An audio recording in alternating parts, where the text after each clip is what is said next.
And welcome back, everyone. Thank you so much for tuning in. This is episode 6 of our Pack Tactics Dungeons and Dragons campaign and series. This time we took on the Reign of Iron campaign from Helena's Guide to Hunting Monsters. Lovely hit point press and all the people there, as well as great shout out to all of the players who participated in today's session.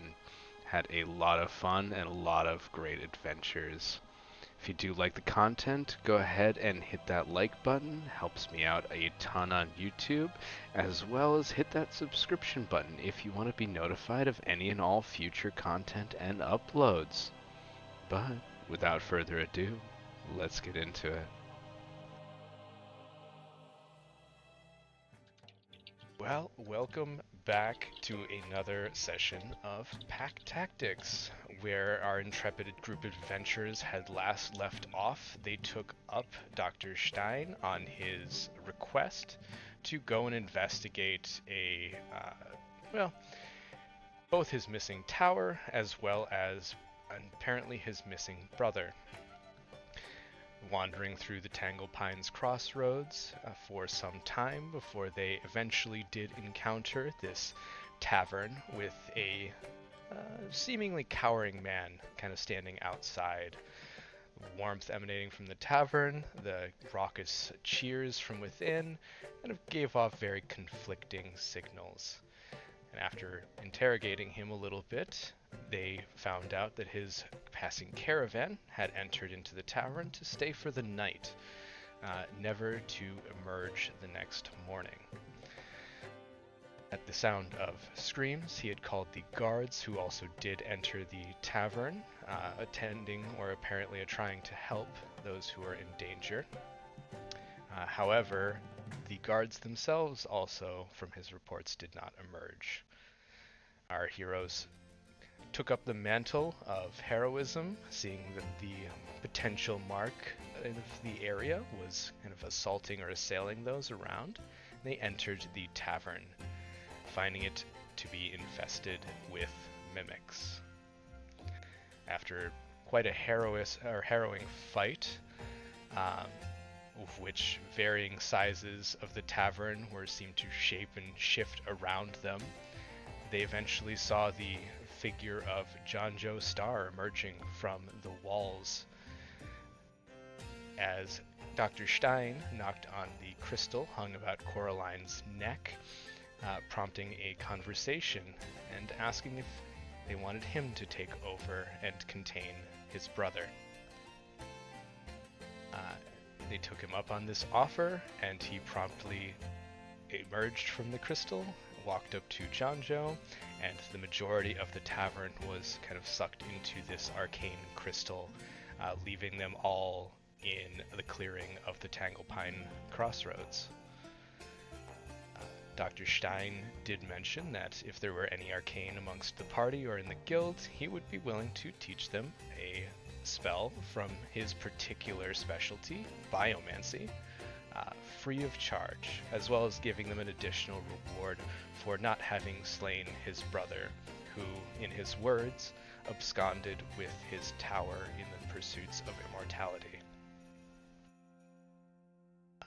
And this is where we find ourselves coming back to today after your previous hunt has been vanquished. You find yourselves back in the Pack Tactics Tavern, still as bustling and lively as ever, with some familiar faces from your guild and your party standing around. The bard, who is currently standing on the main stage, sought to kind of follow himself or follow you guys in your adventures, seeking a little bit more information as well as taking down vigorously your results. Has composed what you are now hearing is a song for what you can only assume to be your party. I'm going to go ahead and get that playing really quick.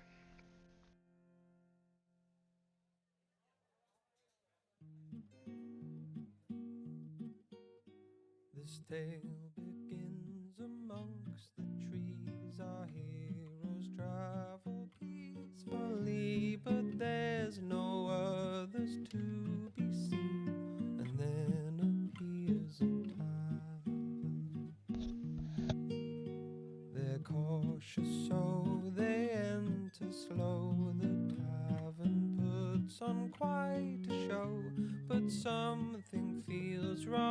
down below. The monster has tempted them in. The building starts to move and quake. The monster's belly is awake. Our heroes must fight to escape, but what can they do to attack? The ceiling starts by raining down, and everything seems larger now. They draw their weapons, navigate, and fight through the shape-shifting monster. Our friends have shown their bravest side, battled monsters from inside, courageous till the end of fight, and so ends this tale of the tavern.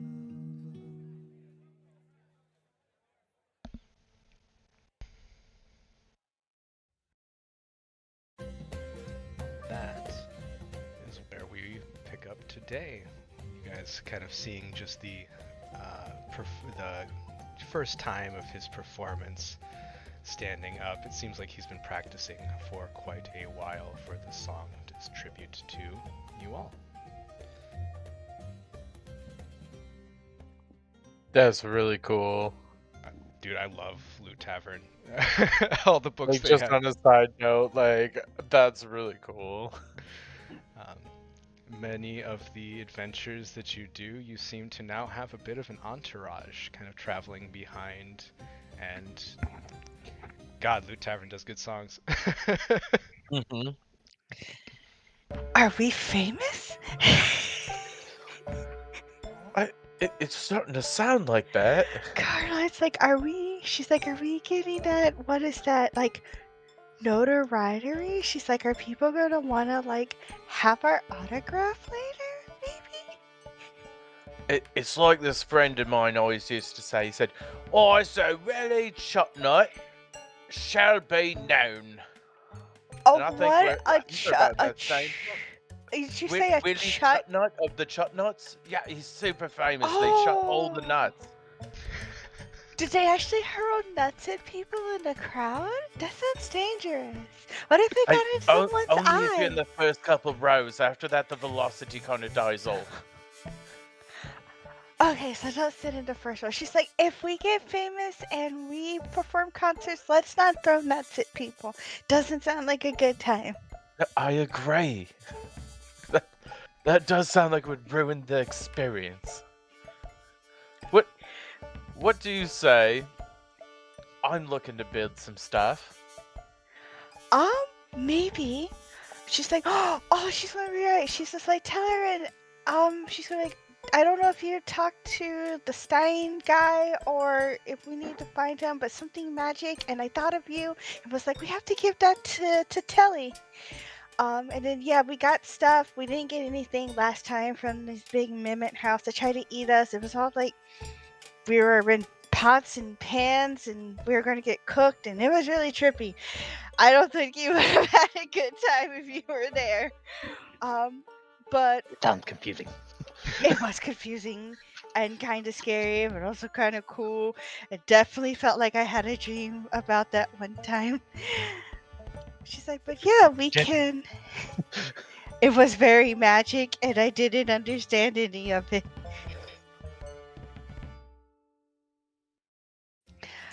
But yeah, So many things in life. but she's like, yeah, she's like, I got the cool new goggles, so that if we go out and do hunties, Oh, never mind. I was looking over, and I seen this spry little dude just chucking along. Right, I'm thinking to myself, who in the hell? That's his assistant familiar thingy. He told us about that. I remember him now. Until he stopped, though, I was confused. I'm Peepers. The I apologize. I'm Beholderkin distracted. says. Ooh, little creature. Once you gotta found pick your out hand, just little like me. guy, we knew right who you were. We're like friends. I mean, I can see you're a well-studied individual just like myself, so I think we could be friends. This seemingly like small beholderkin is floating kind of just off the side of Humperdinck. His smile never ceases. He seems far too optimistic for kind of his kin or creatures. Been nodding enthusiastically. I'm just gonna sit there and basically have a staring contest with it. Not even really intentionally, just It just like looks at you. Suddenly the blinking has just synchronized between you and him. Coraline About, looks like, this between. inverse color thing going on. Yeah, they kind of do. Coraline just looks to Tellerant, looks back to Peeper, looking back and forth, and she's like, "Are beholders kins related to what Tellerant is?" You seem to have stumped the beholderkin slightly as he like, puts one of the tendrils kind of under his jaw. It's like still smiling, but you can see it's more pursed in thought. Maybe like distant Distant great cousins? grand cousins? I don't. I gotta look at that honestly. It's a nice thing to research. Coraline's like, "I did something good, I think." tell her now that head tilted, wondering if they are related. Still staring in the eye, though. Like, well, if you do ever need the use of my library, I mean, now that even we're related, I'm sure, so by whatever distant aberration, you all would be more than welcome to my library for research, should you need or want. Library? Just immediately breaks off the staring contest and walks up. Oh, yes, my library, well, I mean, you cannot see it right now, but it's up the way. I could lead you all there if you have any particular subject you'd like to research. Coraline just tilts her head to the side. She's like, "I can't read unless they're picture books." I mean, a lot of great books do have pictures too, I guess. Some of the best. I'd like to go to the library. Can we go? Yes, sure. You can follow Coraline's me. like, "Absolutely." Do they have diagrams? One tendril to open the door. Coraline is coming. I'm trying. I'm moving slow. I'll wait for everybody. It's fine. It's just I up the can't way. move. I can't move. See, if you ever need Arsene and he's not around, you see a door or a sign on the front of the door. It looks prominently scrawled with the L, what? but it seems to kind of fade with almost confidence in the scratch marks as it continues. But it is scrawled into the door of Le Arsene's carriage. I'm just down here though.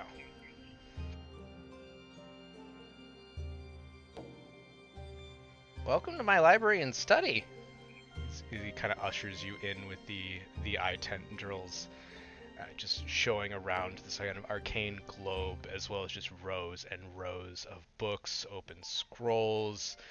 And on the far wall, there seems to be this kind of poster board with yarn and string that's kind of drawn around it. One feature or figure that you do recognize is Dr. Stein, and it trails down to an image of Humperdinck.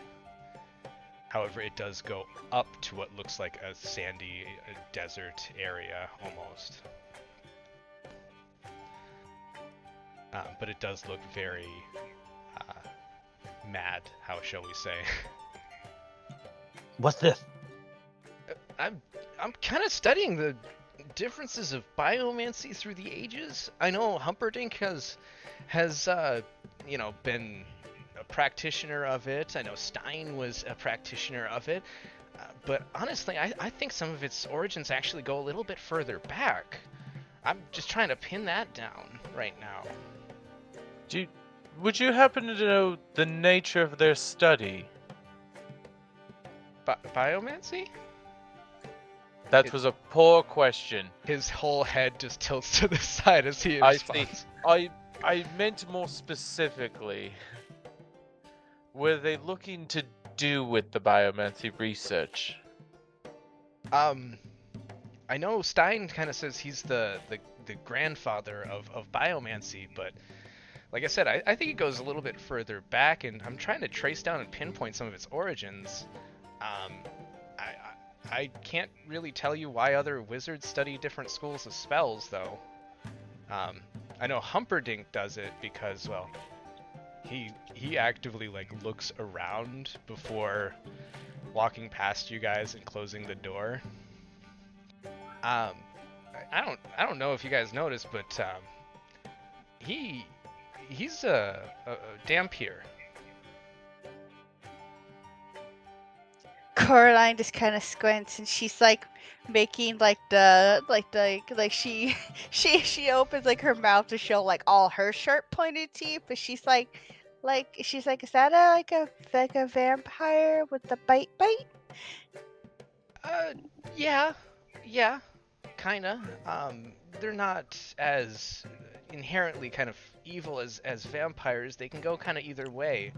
But he's been really good about controlling his hunger, and I mean, I've never seen him consume blood, and I know he said he's sworn it off. Is that healthy? I mean, you ventured the question for why biomancy. If I had to guess, I think that might be one of the reasons for him. Huh. An alternate food source. Sure. What a proposal. Sure, could be one of the ways, could be. It's also due to, altering oneself, so he could be trying to alter himself back.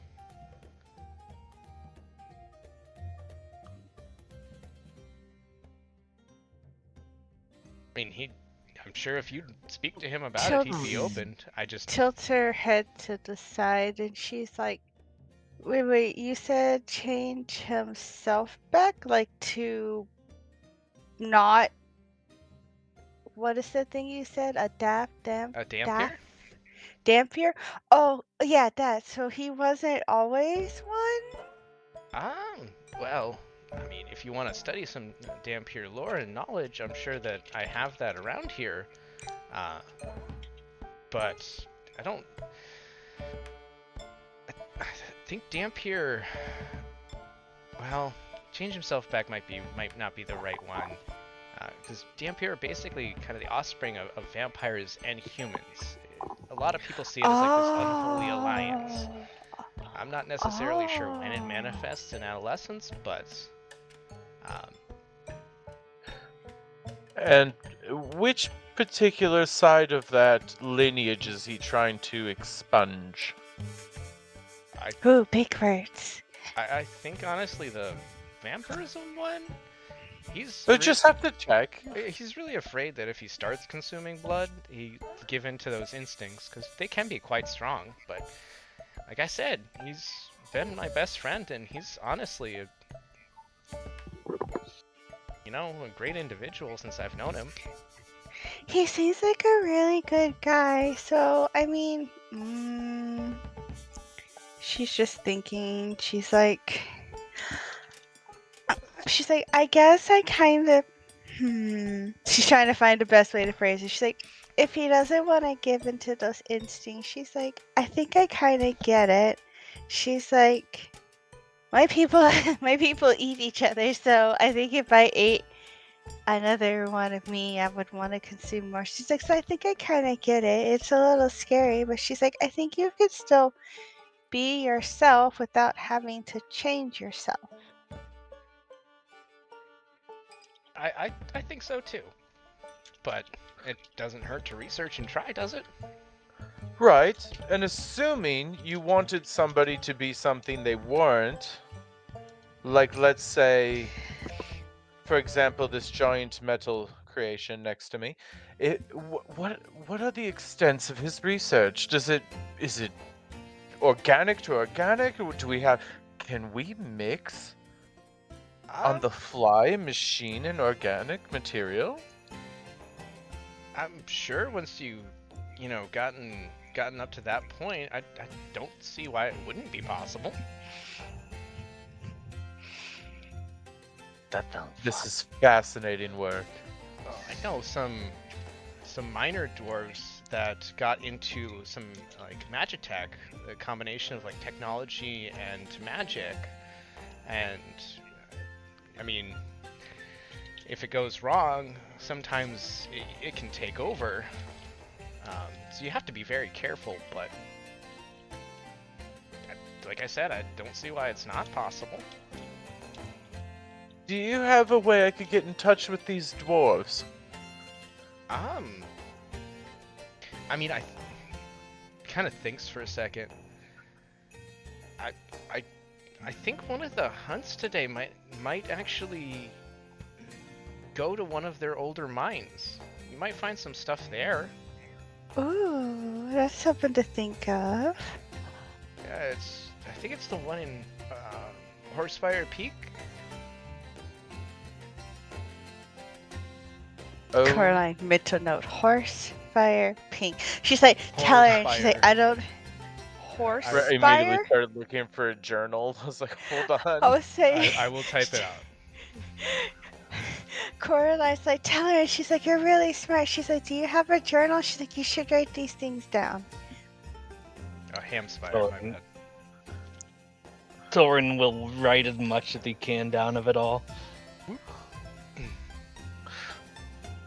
Haemspire Peak. Haemspire? I typed it out. It should He be typed in it the out. chat Thank for you. Yep. I said it wrong initially as well. I never would Haemspire have Peak. spelled that right. But yeah, I mean, I think one of the adventures today is for that. I'm honestly prepping to put a quest out as soon as I kind of pinpoint the more apt location of, well, some more biomantic things in general. I think your Cyclopean friend here, he was looking at my board. Yeah, that's what I'm trying to do. As soon as I kind of pinpoint a location, I'm honestly gonna commission the guild themselves. Caroline beams. She's like, that's us. She's like, This one's a secret. He kind of leans in oh. close. I don't really think Dr. Stein made biomancy. I think he might be a descendant or something. I think it goes further back.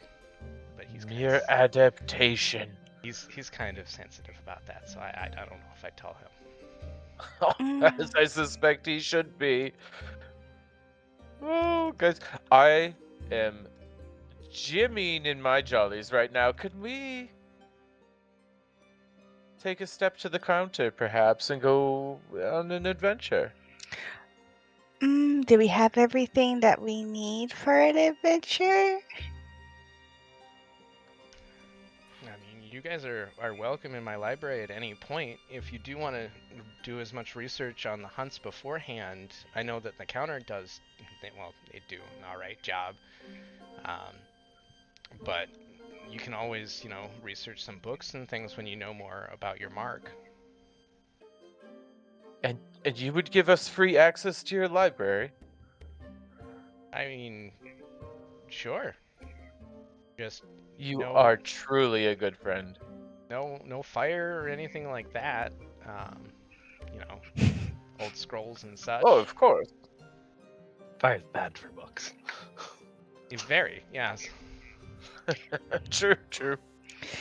She's like, I'm not fiery. I'm just wet. Yeah, I'm happy enough Waters.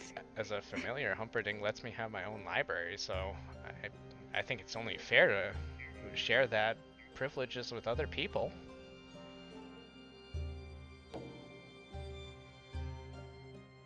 Well, I will most certainly capitalize on it in the future. All right. I appreciate your time. Would you, excuse me? I'm gonna go back with my friend. All right. Nice meeting you, sir. Nice meeting you too. Up, robot. Robot, you are so slow. Don't do that to him. He's a friend. This is why we need magic upgrades. She's Why like, can't I we think we.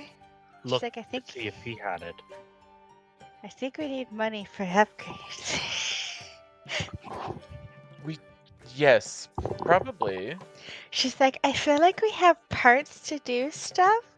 And she just kind of pats her pockets and she's like, but I think we need the coin.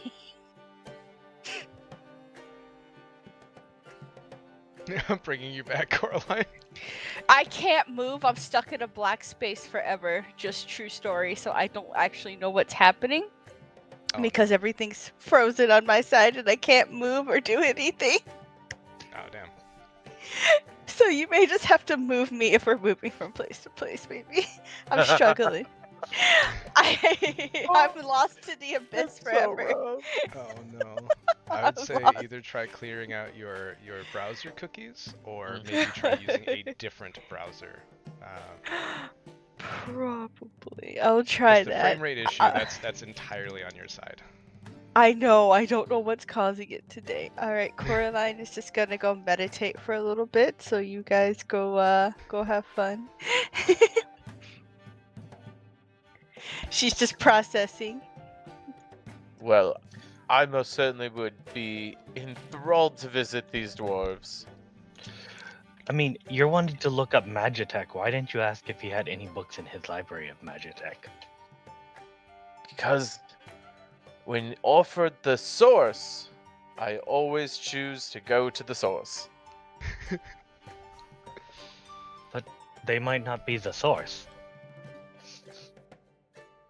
We shall find that out when we get to the source. What is the source?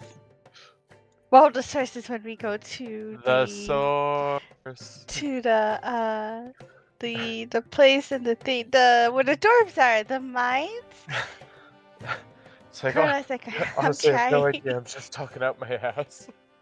So that's okay. She's like, I don't know what I'm talking about half the time either, but people think put me in charge in a positions of power, and I don't know how I got here. As you all have, stood stood in front of the wolf at the counter, kind of just drumming his nails on the desk as you stand there. Seems just interested in the conversation.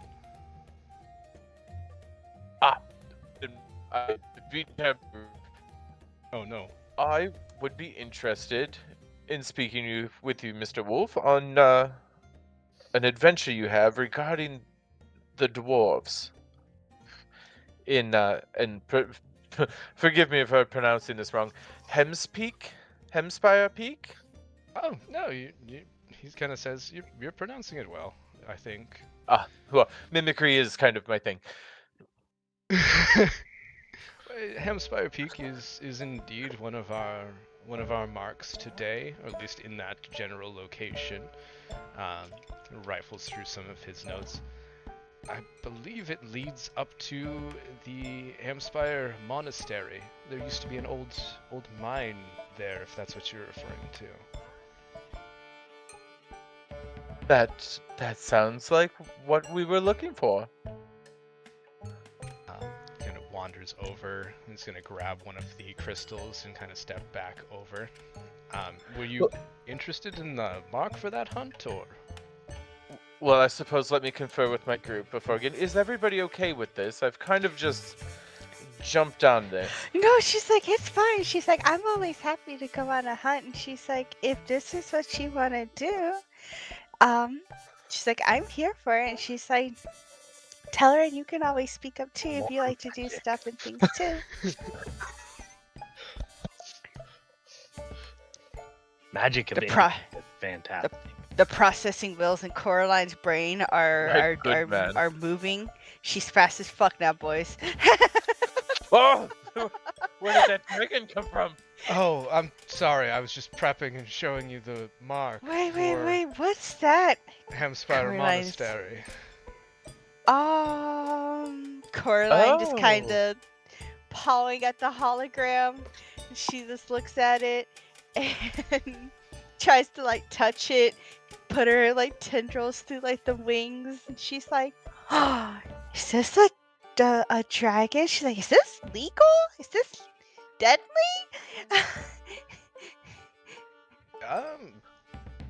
A little bit. Most of our marks do have a bit of, deadly might in them. On a scale of 1 to 10, what is the survival rate? I'm not quite sure how to run the percentages when no one has undertaken the hunt so far. So we're Then guinea the pigs. odds are in our favor. I wouldn't believe in us. As a dwarven lady saddles up to you guys, kind of just fur-clad, axe on her back with kind of this white hair. You can see it's a bit of a wizened face, but she mentions and remarks, "Oh, I see you found somebody to finally take this job." To the wolf behind the counter as he kind of nods and says, I hope so." I believe so. Yes, we'll job. take the job. Has it been here for a while? We've been, the dwarf kind of responds, we've at least been asking them to undertake this for a little bit. Well, you see, Torheim points to the hologram of the dragon. Kind of took root at the Haemspire Peak and drove out any who opted to mine there, as well as any local adventurers we could find, which is why we escalated it.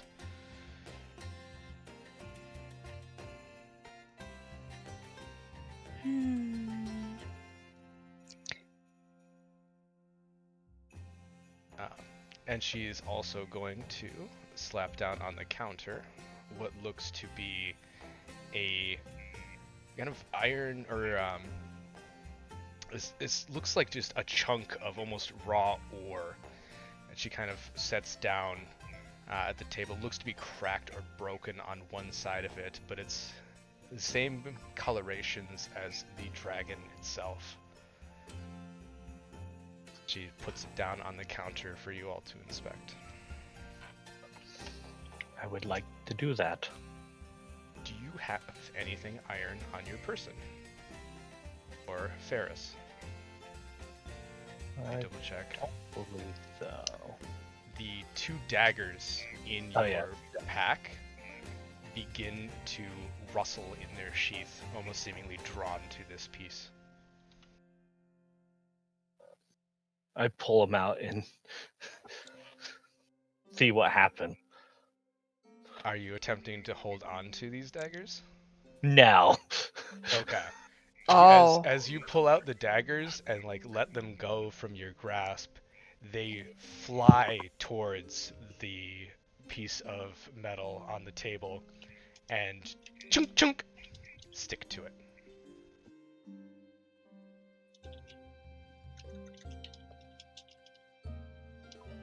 I try to pull at them now that they're stuck to it.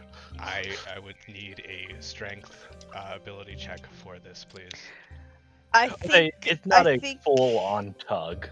Just seeing how latched they are in general. They are fairly adhered. Coraline looks to Teller and she's like, "Do you want them back?" Question marks. I'm not too worried about them. She's like, "You need them." Well, she's like, "I guess you don't need them to fight because you do the spelly things for your hands, but maybe you should have them just in case." I have my staff. I will also at this point Coraline, your daggers start Mhm. rustling. Coraline is hanging on to them for dear life. She's I not going to need let us a go. strength save from you. Okay. And I also need one if your construct is comprised of metal, from Kal or Beck. He is. He's made of steel. Oh no. So Wicked. strength saves for you two, please. As Cal, Okay. you don't really feel any of the effects. You realize with the placement of the stone on the table kind of over here, walking away, you don't feel any of the effects, but you feel the pull on Beck. You said strength saving throw? Yes, please. Gotcha. Huh. 15. You manage to hold your position. It's over Caroline could just by the vibrate. dragon, you said? It is currently placed right here. Okay. And as it's kind of stood on the desk itself, it's kind of iridescent, shimmering in a rainbow pattern, as well as you see like this shard of just metallic bric-a-brac swirling around it. I'm sorry. I'll give you your strength check for the steel defender. I'm looking for his stats. You should be able to just double click on him. Oh, I can? Or if the Magic. way I unselect is I do a box click outside, and then you can select him, and you'll get the same like features and things Oh. of that nature. I'm still in measuring mode. You're all good. That's my struggle too. Okay. Strength check? Okay, so he gets +2. Strength check or saving throw, either one. I think it's going to be the same for the result for him.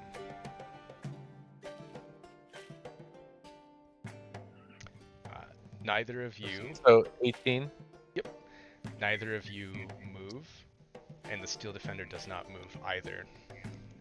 However, he's still kind of like rattling there as the dwarf turns to you all. I'm Heljima. Or Hejima. I do not know how to pronounce this name, I'm sorry. I realize this now. You're gonna be called Hedgy from now on. Hjelma. Hedgy. Hjelma is her name. Helma. I will Oh. type it in chat so you guys can see for yourselves.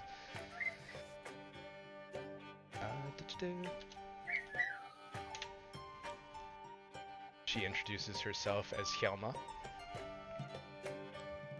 Aye, anything that's iron or steel, it just gets whipped right towards it. We really haven't been able to find too good of a way to combat this.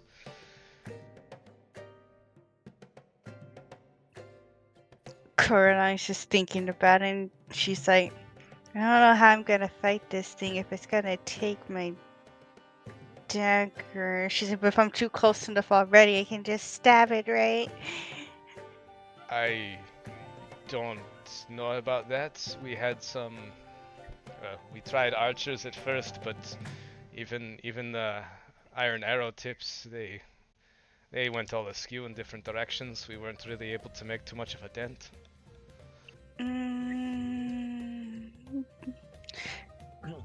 And if you She's- pardon me, what was this material called again?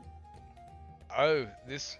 Well, we did have a few individuals who were able to break off a part of its horn.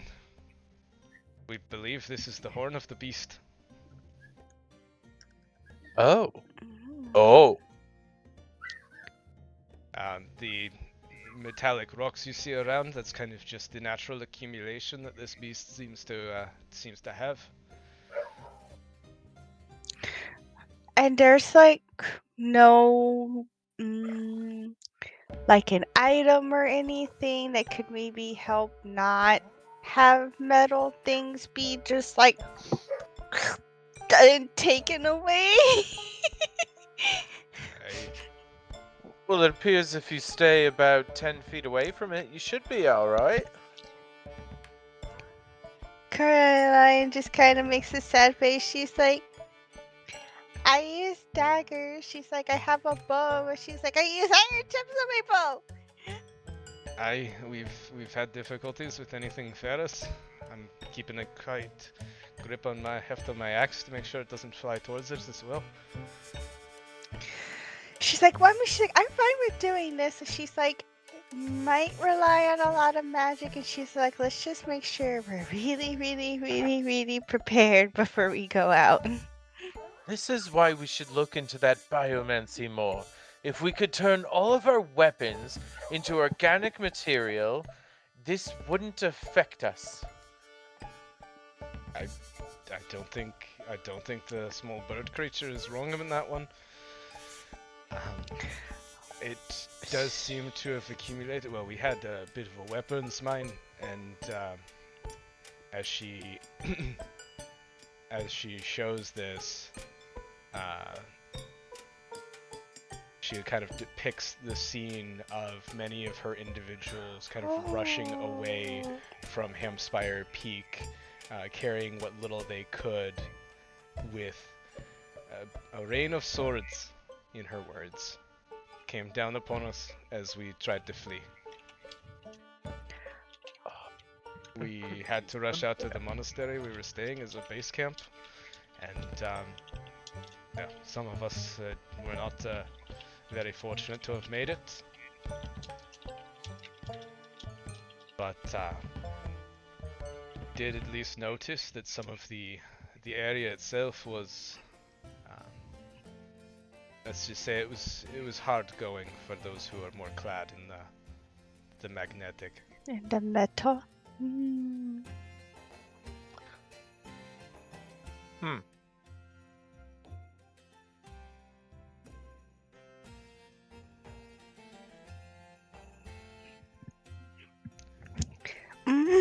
You lot up to the challenge.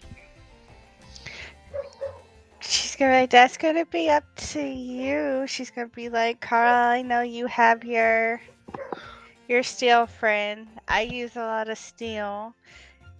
She's like, maybe she's like, I feel like we can do it, but she's like, it'll just be making sure our weapons don't get, like, taken from us and stuck. That would be shame. She's like, and I don't want you to lose your steel friend, because I like him too. He's definitely saved my life too. And she just kind of pats it on the back on the head. I hesitate because I think he would be incredibly useful, but I also worry if this thing is able to take the weapons and then use them against it, it may be able to throw this big old boy around at us, and that would not feel good.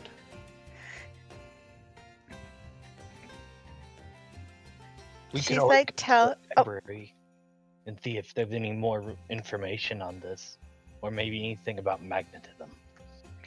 Oh, I like that. She's like, I like that idea. She's like, maybe we should find out more about this, and by find out more, she's just looking to Telran and Call, because she's like, there's gonna be big words in those books, and I don't know what they mean. What? Could we somehow coat our weapons in this substance that we found here, and do some sort of reverse polarity with the dragon itself? You're So that talking it big words, Call. I want to make my magic force field go bump away from his magic force field instead of let's grab together. Would Humperdinck know anything about this? Our little raccoon friend? Or we can always ask Helena. She's hunted all the monsters. Coraline kind of smacks her forehead with a tendril. She's like, we should ask Helena. She's hunted all sorts of monsters, and if she slayed one of these, and she probably knows how to beat one.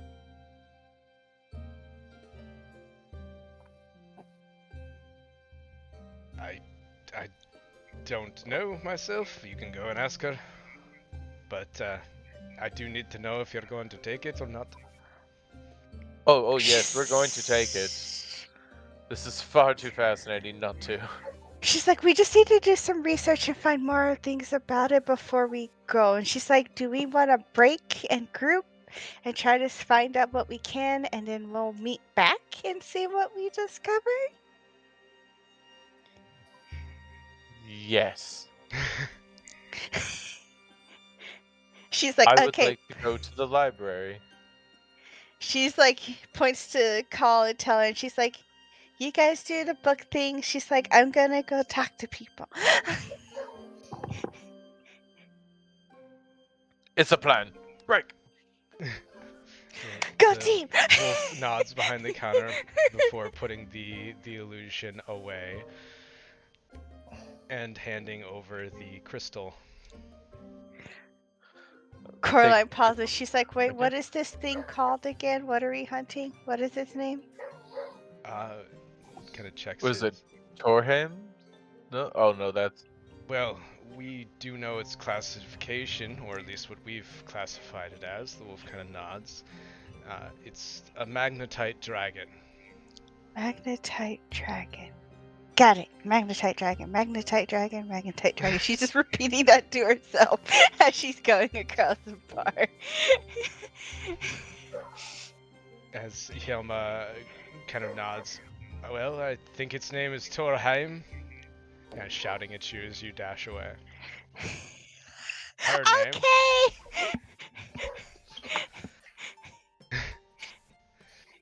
All right. And then Talaran, what were you gonna accompany to the library? Yeah. All right. So, for the purposes of this, you guys won't have to go all the way over there if you don't wish to. I see the zoom. But you would He's just gonna park somewhere.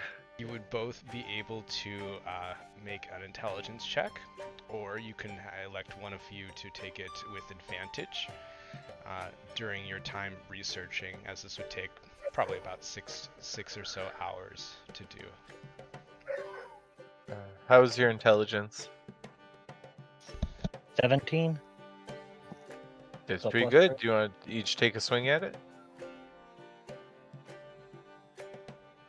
What is your call? 16. So it's gonna be, let's see. Yep. So we both have a +3. Do you want to take advantage on it, or? Well, if you want to take advantage, go ahead. Okay. Let's see if I can remember how to do this. Should be just clicking your character, and then it'll either Nice. be... Oh, okay. Nice. Very, very nice. We chose right. So, what you have all realized, and you have gained one clue from this, both that magnesis pushes away as it attracts. That is kind of what you've come to learn from the bare bones amount that there really is for Magnetite Dragons in this library.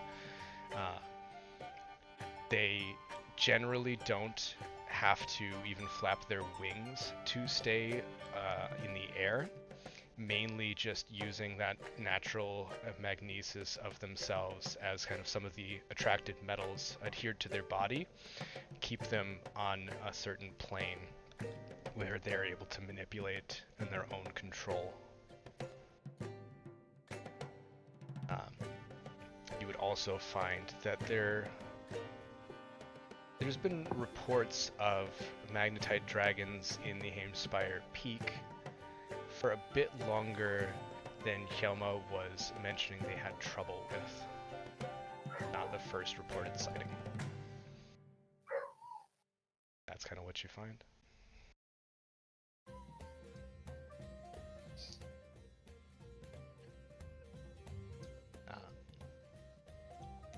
Then for Coraline, you were meandering over Yes. to Helena, who turns her head up towards you, kind of just. For this, I would say roll me charisma persuasion, if you wouldn't mind. Charisma or persuasion? Yeah, I'd let you pick. Let me see what I'm working with here. Coraline? I don't even see. Let's try persuasion. All right. All right. No webbies, no webbies. Stop.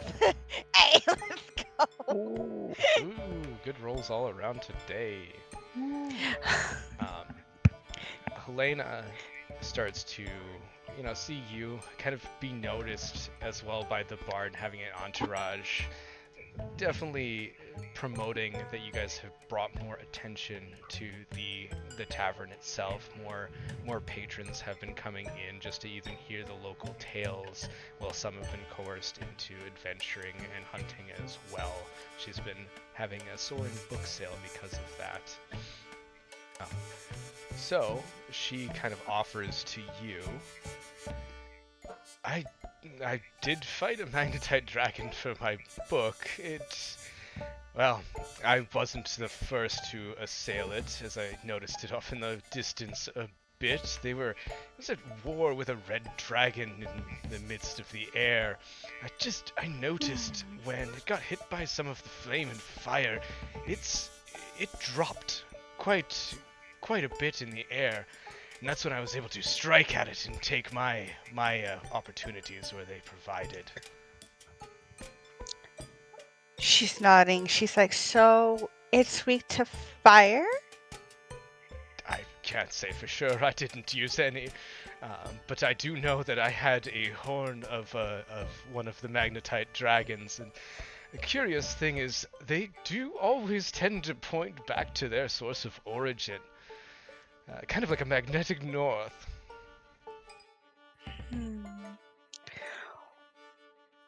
If you were going to fight another one of these, and let's say you were on your own, what would you bring or do or use to make sure that your weapons just didn't get attached to it? Well, nothing Ferris.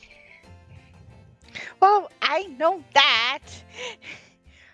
But Coraline looks down at her, like her dagger. She's like, if these were magically like enchanted with like say like lightning she or kind ice. of holds up her hand. I'm not of the arcane persuasion. Definitely not the right one to ask for this. I fought through the disadvantages that they provided, and I was able to come out on top for my book. Did you want the collector's edition, by the way? Only if it's at like 3,000 gold. She puts it away. Another time, perhaps, then. She's like, well, thanks for your help. She's like, I think it helps some. She's like, maybe my friends will understand it a little bit better. But she's like, thank you. Thank you.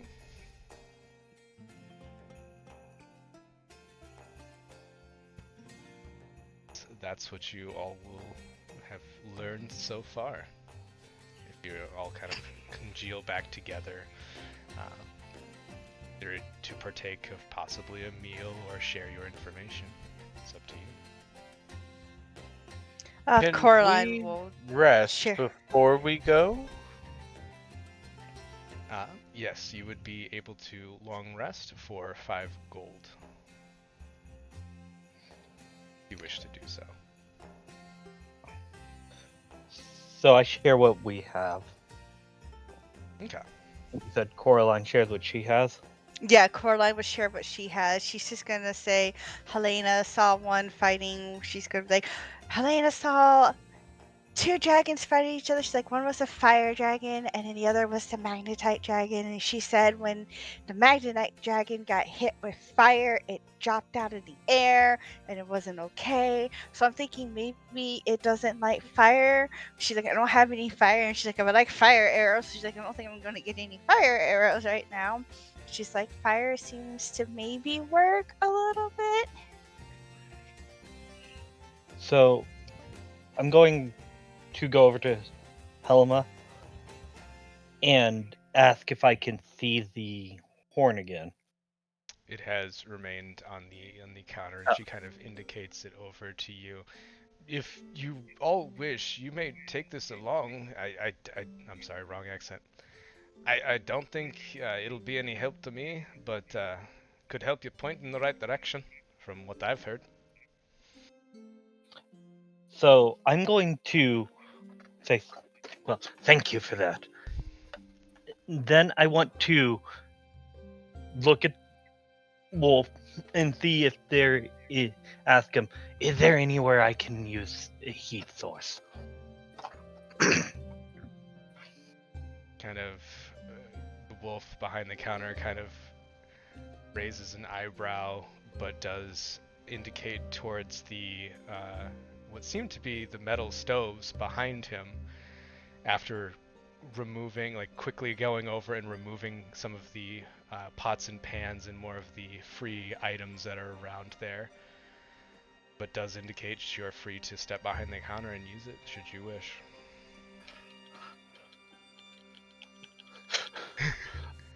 I'm going to heat up one of my daggers that was still on it. Okay. I will say, as you are holding this over the metal stove, I will need you to make a strength check.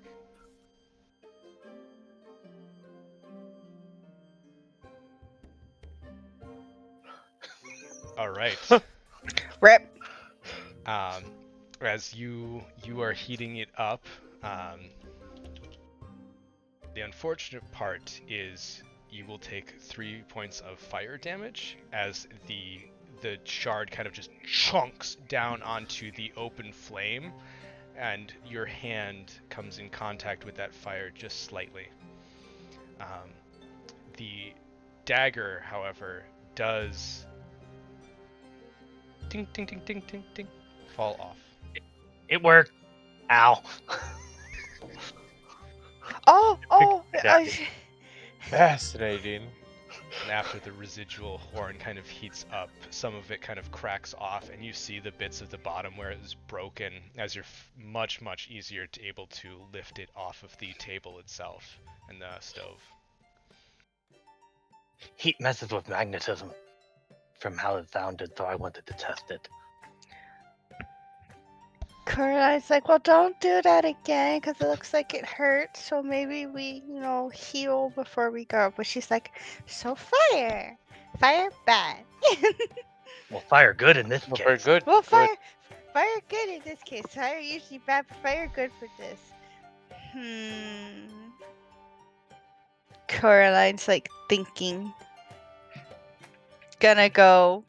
Coraline's like, sorry. She's like, I'm just trying to prep and talk to people and see if there's magic things maybe that won't make me go into poverty tier. So I think what we have so far is we know it's going to be able to push and pull metal as long as it's magnetic. It has a range, but it's weaker as you go out. And fire is going to mess it up. We need like bombs and things to throw at it, like fire pushers, like a Molotov. Elmo is kind of nodding along with Call as well, definitely saying, we did see the horn after kind of a bigger red dragon passed through the area as well. That's when it appeared down in the village.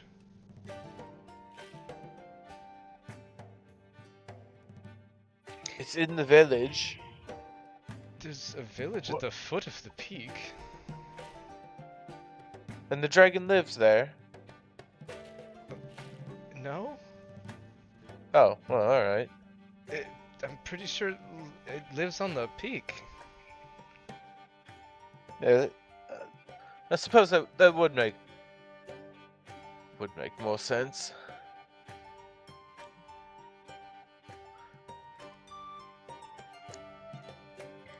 She's like, Carl, you wouldn't be able to like make Molotovs, would you?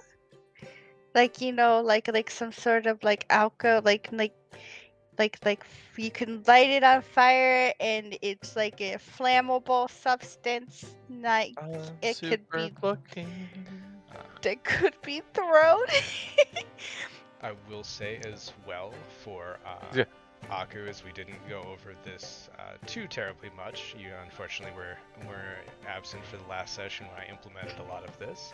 But if you do want to click on the open book over on the right, the tab that says journal, there should be one that says crafting. And this is more or less what you're going to be able to both make with various tools or hiring craftsmen around the area, as well as some of the monster parts that you have been collecting.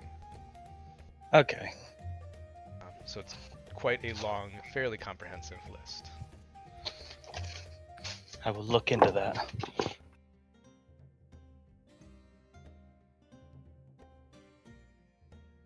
Sorry for interrupting.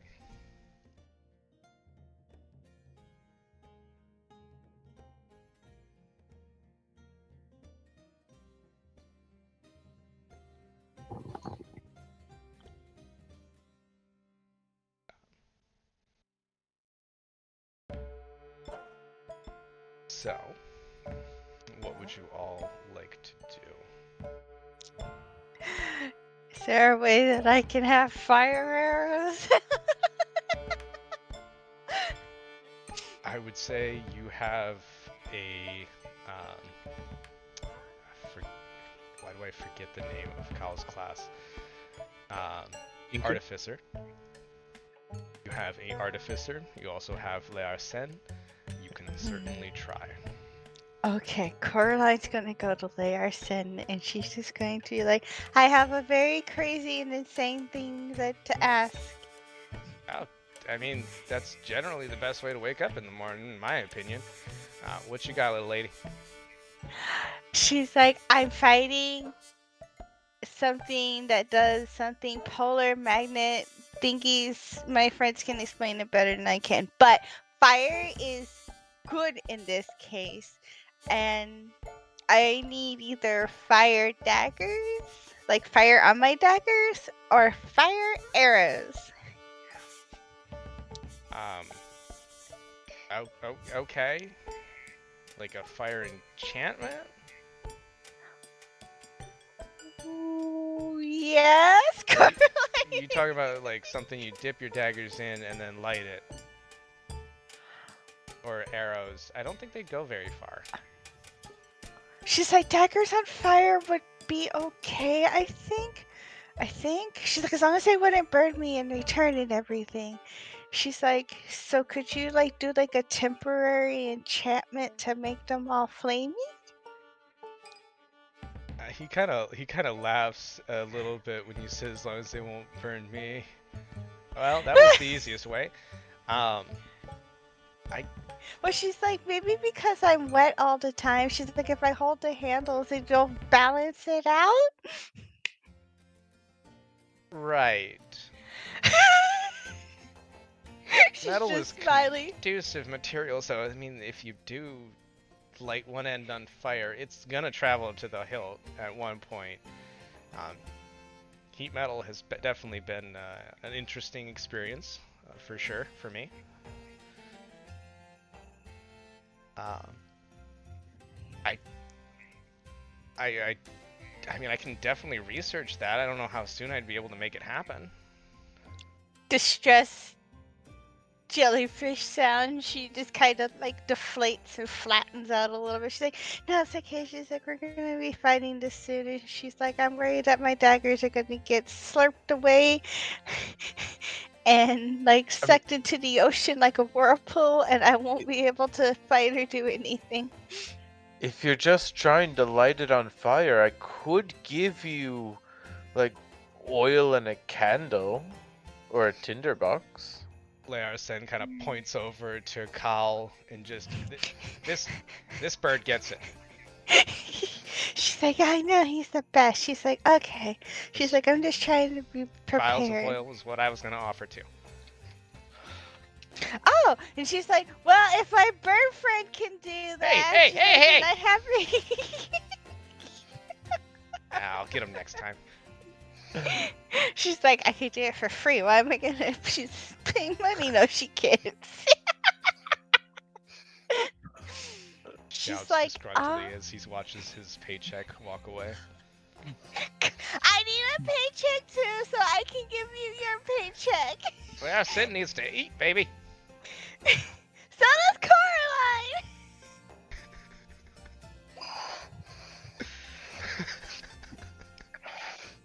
Caroline's like, what is she's like? She's like, equivalent exchange? She's like, I need money to give you money so that we can both eat.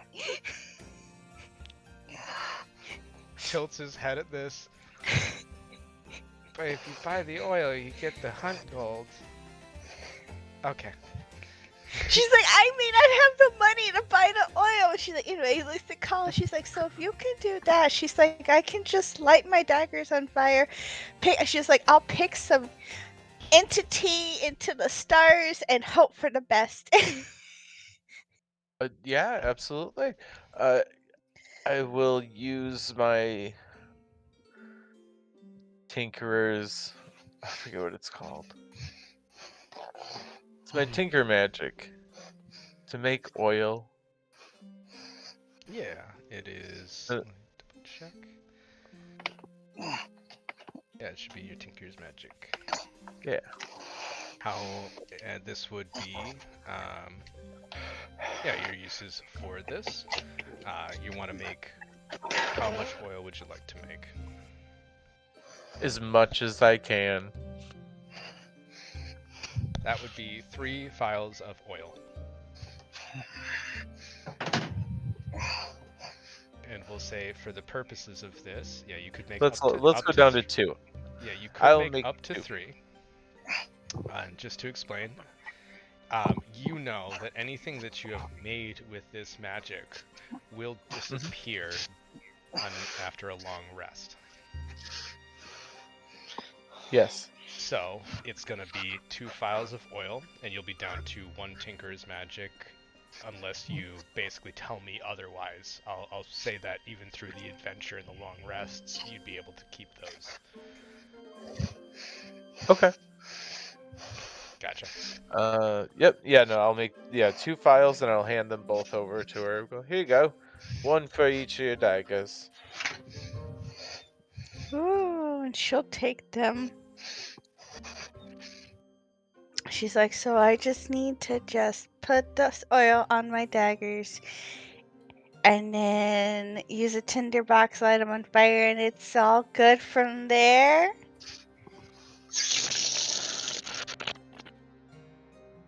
Yeah. I have given you 2 vials of oil. Coraline is like, okay. She's like, I trust you and I believe in you. I'm not saying it's safe, but what I am saying is it'll probably work. She's like, if I get burned from this, that's okay. She's like, I have potions, patting herself down. I have potions. She's like, maybe another potion just to be on the safe side. She's like, I just don't want to be a sitting duck when I don't.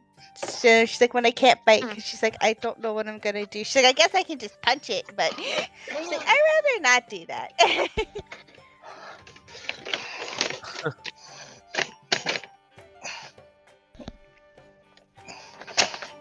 But yeah, until you tell me otherwise, you will have the constant expenditure of 2 of your Tinker's Magic. For those Okay. oil. She's like, all right, we should find Telleran and see if he's ready to go.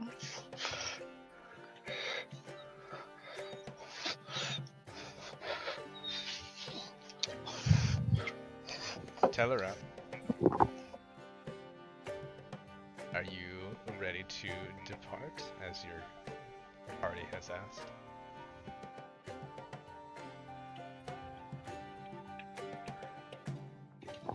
Yes, I am. Sorry. No, you're good, man. Can I cast Repair on my Steel Defender real quick? Yes, you may. Do you have potions? Are we okay? She's like, because we don't have magic healing right now. Oh, nice. Very nice. There it is. Everybody's all over the place. I know. I do think Coraline's gonna buy one Thank potion you. of healing. Larson turns Eh. around slowly. She's like, Coraline has her hands together. She's like, I'll buy one potion from you if you have them in stock. I've currently got 3 healing potions, normal ones. If you deem it necessary to buy from me now.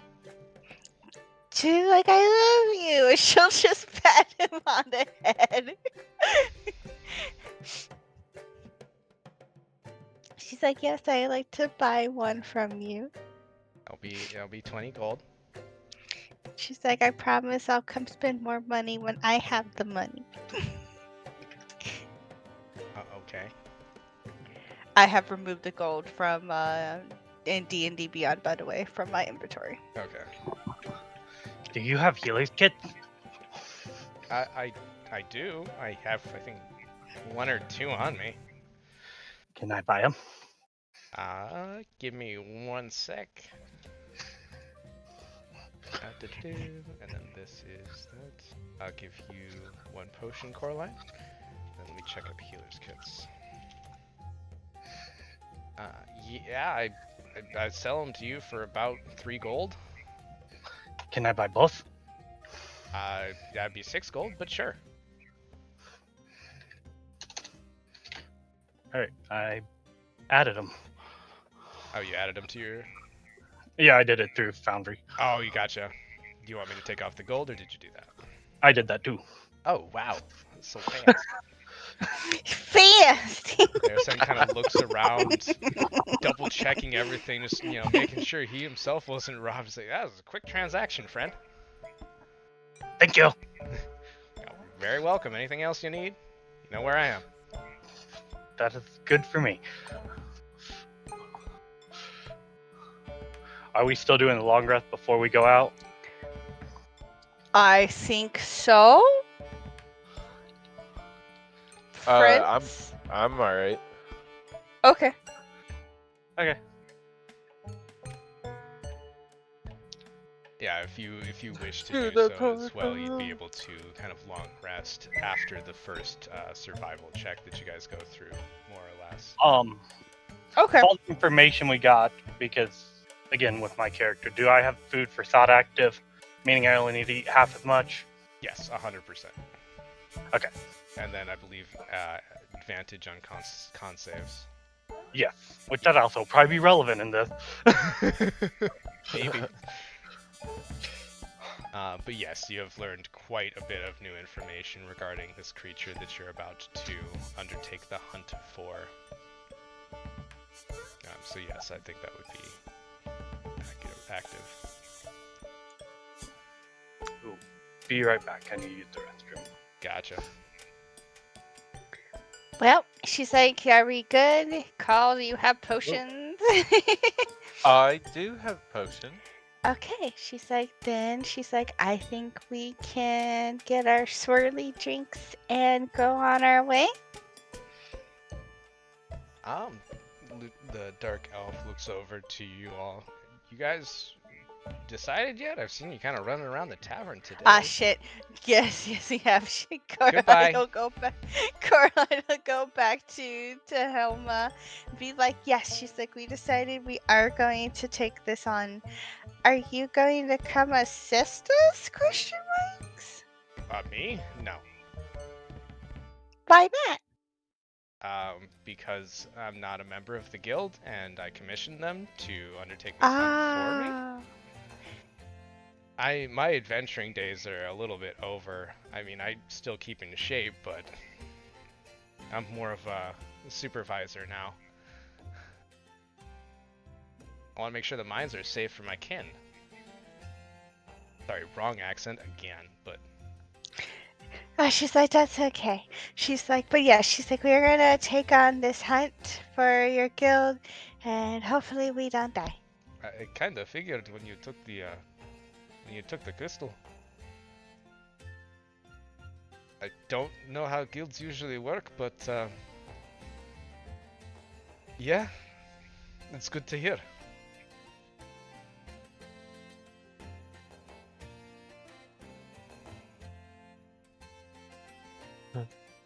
I super don't know why you ran off. I've got the crystal. Let's go. I will say the one. roll me on.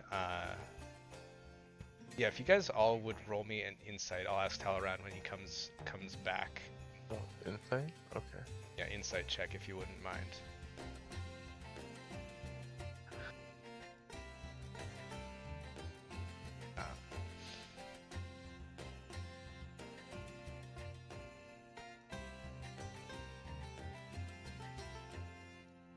Okay.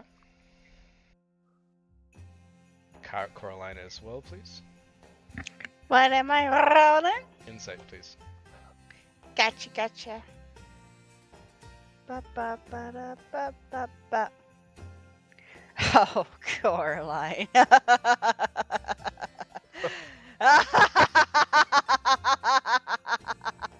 Okay. Coraline don't know shit. That's on par. She's singing the song of her people in her head. And I will allow Talaran to do so as well when he comes back.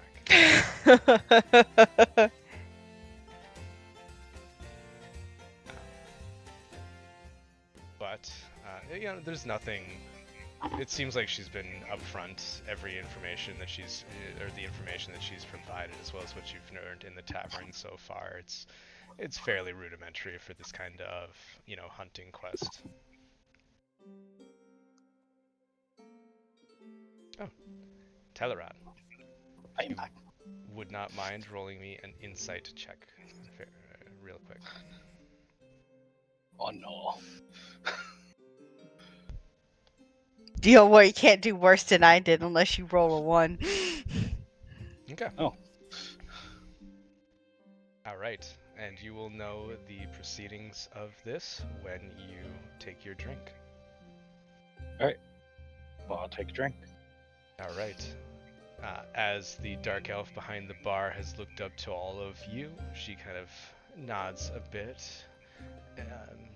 The mark, I kind of couldn't help but overhear this time. The Magnetite Dragon? Yes. Mm-hmm. Oh, for that I will prepare the muskro mule. I would advise possibly bundling up a little bit. She kind of pours this drink that looks almost like the sky blue at the bottom and almost covered by just this frost or almost ice at the top of the glass that kind of icicles down. It looks like two different kind of liquors being blended as it drops, almost as an icicle melting before handing them to you.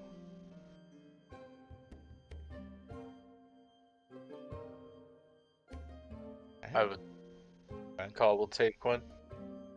Coraline will take hers and she'll hold it up and be like, well, cheers.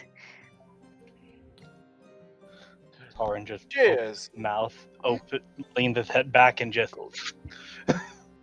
It's nice. It's a bit chilly. Like a second it hits your tongue and goes down your gullet, you kind of feel that instinctual shiver when there's nothing really cold about you. But instead of those warm feelings of liquor going down your gullet, you're met with just this chilling cold, and before it settles, it kind of evens out in your stomach.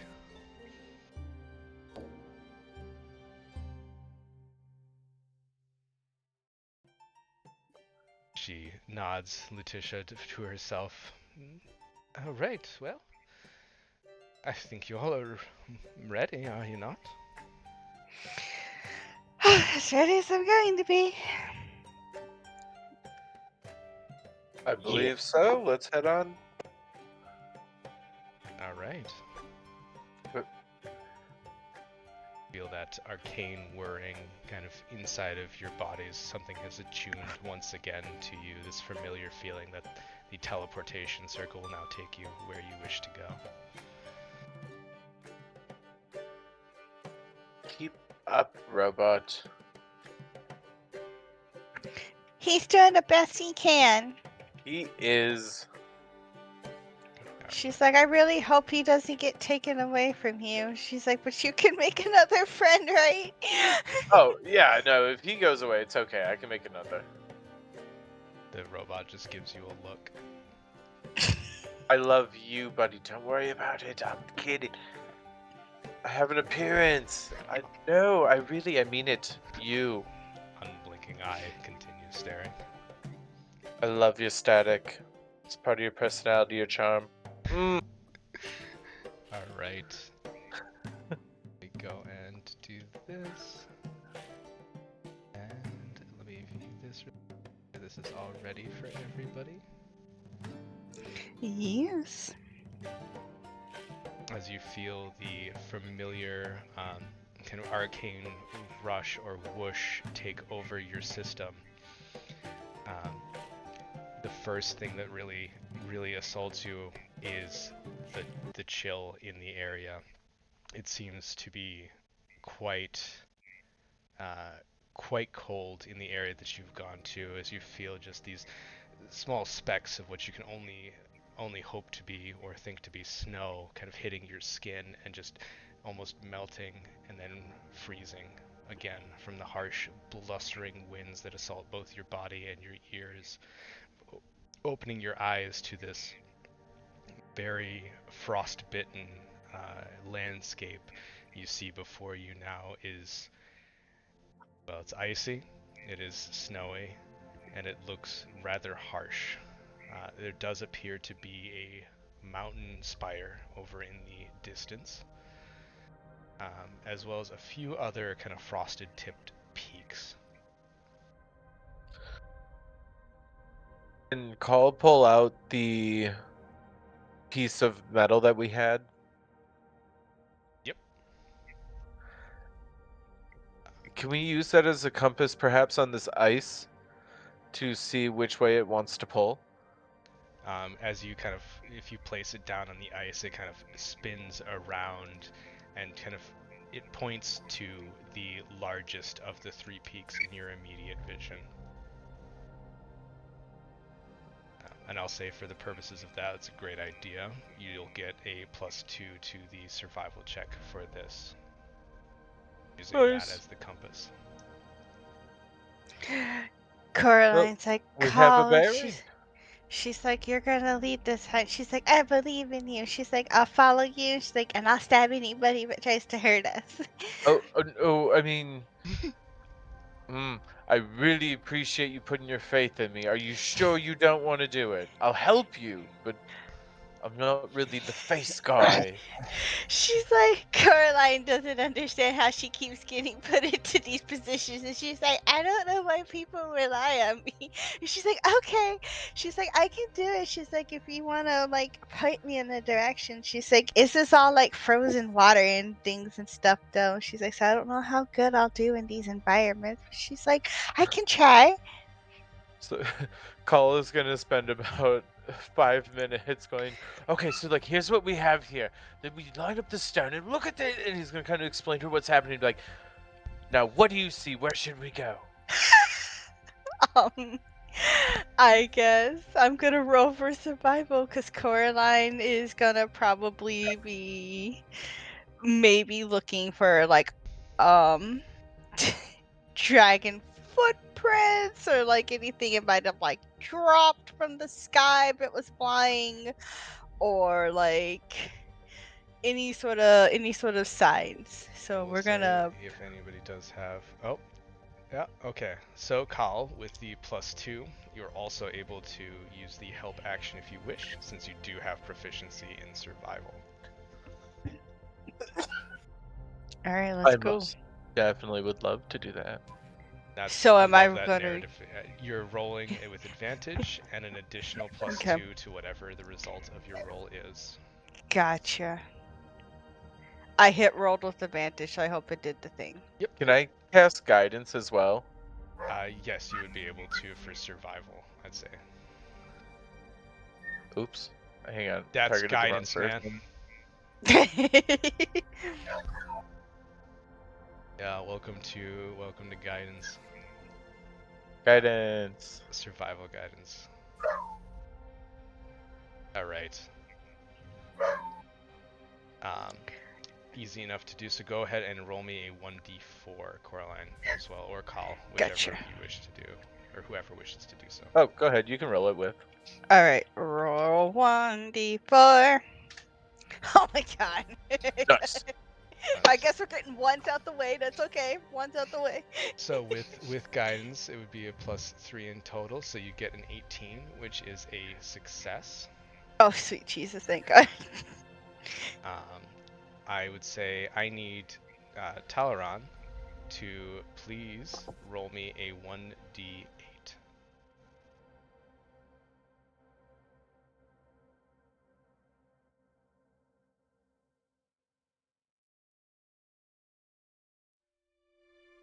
Ooh. Oh, I don't even have to do anything. I can't make this shit up. Okay. Oh, I don't know if that's good, guys. This is why I love having nondescript reactions to things.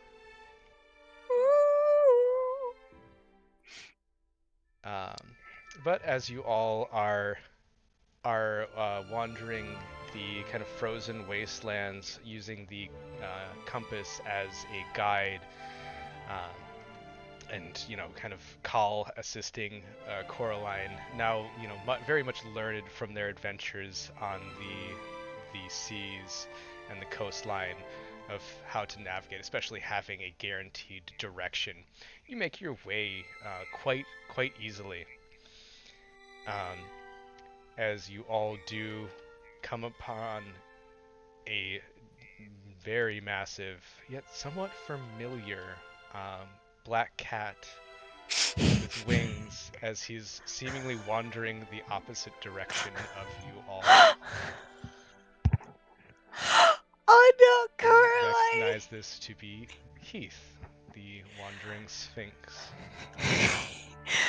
Coraline is like, tell her, and she's like, you weren't with us last time. She's like, oh, or you. She's gonna be like, he's a friend. She's like, I know it looks like a giant big Teleron black. was there. Oh, he was there? He was there? Oh, he was there for a rush. She's like, Call, you weren't there. She's like, this Right. is our friend. She's like, sorry. She's like, okay. She's like, TLDR, is friend, ask a riddle, looking for home, super nice, gave us an item last time for positive riddle. So she's like, Heath! Oh. He seems to be like looking around, almost muttering to himself. Should have taken a left at the North Pole. Oh, hi! He kind of sees you She's guys like, all. she's like, you're here. She's like, you were on the beach the last time. Now you're here. Yeah, I mean, I'm still looking for my home. You got a new little guy with you. I didn't see you last time. Looks down at the bird and this almost playful expression in his eyes. Call has specifically tried to position himself behind the steel defender. Kind of, you see his head like bobbing side to side just to catch a glimpse of you. Look, oh yes, hello. I hear your friend. I hope that's true. Have you seen my home? She's I like, do not know. I do have another question.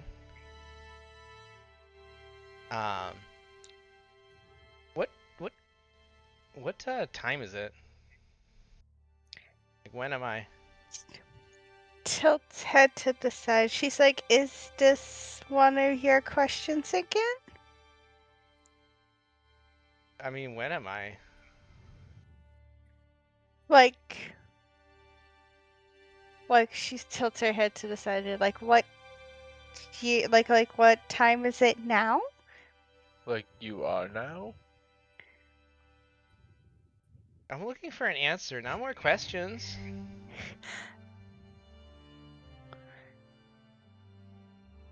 When am Can I? you say the? Okay, when am I? And it's a riddle. I would say it's easy enough to remember the last time that he asked this.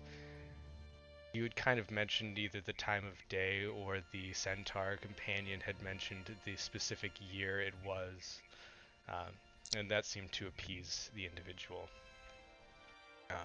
You would all know out of character or above table what kind of year your characters had left from wherever before being recruited into this guild. However, the position of the sun, I would say at this point, is relatively obscured by kind of thick fog clouds, like foggy, billowy clouds.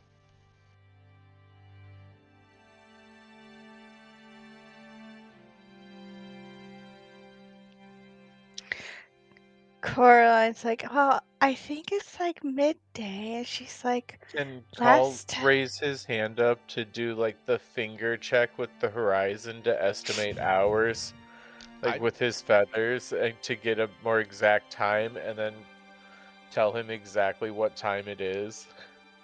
I would say make me a nature check with intelligence. Or perception with intelligence, it is your choice. Oh, hang on. I got a single person. Okay, you said nature? Yeah, nature with intelligence. Okay. There it is. Because he does hear Coraline speak as well, but his eyes are immediately drawn to the finger poking out from behind Beck. I don't know if I can change this to intelligence. We're just gonna roll. 9. Let me go Shit. ahead and do it for you.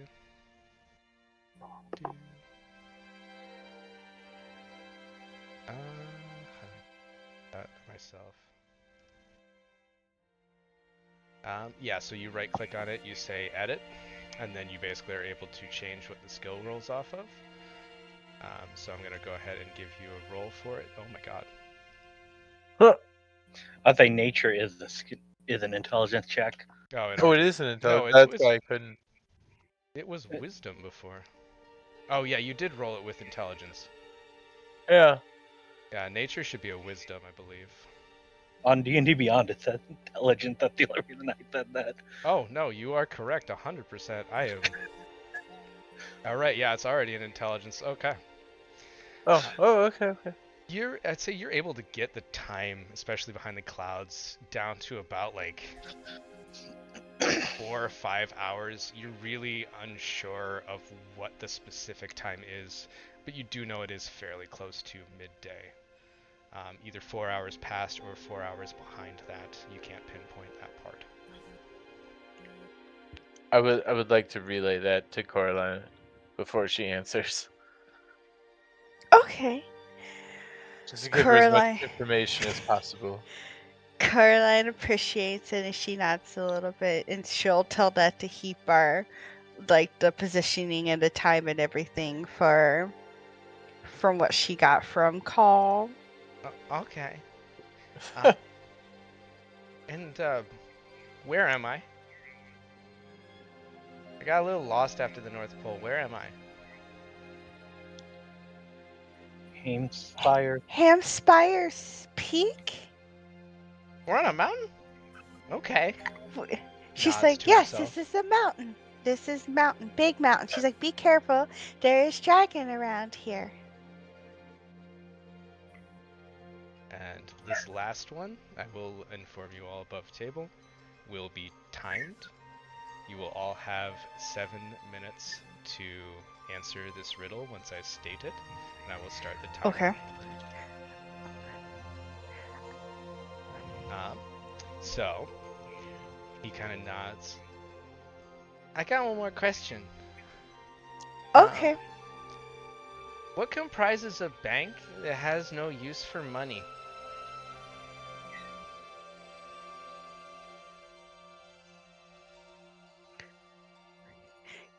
Could I get that written down in the snow, please, so that I can see the words?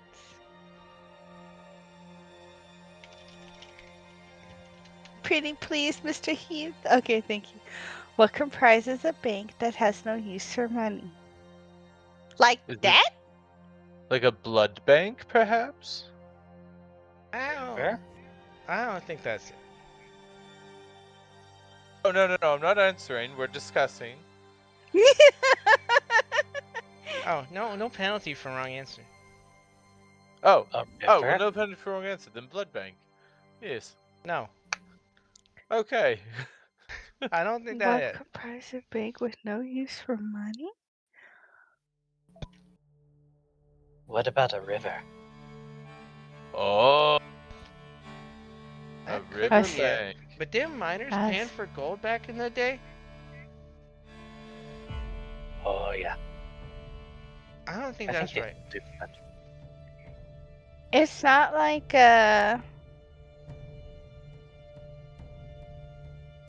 it's not like being in like debt or anything and stuff, right? Caroline's trying, but she is like IG. No. He's kind of like looking down. You can see his attention slowly fading too, but he's pawing at like the ice and the snow around as he shakes his head. A frozen river bank? I think you're getting closer. I still don't think that Okay, so it's like, so maybe something water. It's not a riverbank. Like, what else is there? There's not ocean banks.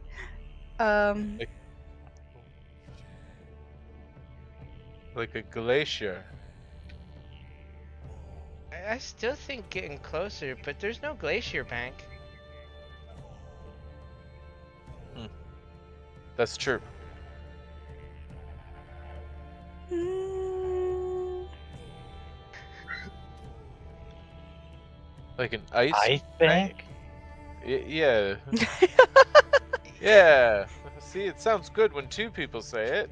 I she's think only got two people. closer. I think it's the wrong form of something. Bank? Snowbank? Oh, that's it. Oh my god! You did it. She was like, illicit Caroline's just going through, and she's like, it's not ice, not glacier. She's like, she just looks down at the snow that's probably on the mountain, and it clicks in her head, and she's like, snowbank. Okay. Yeah. No, that's it. He kind of nods enthusiastically. I don't know. I couldn't think of it. Cause you're looking for home. Well, that's true.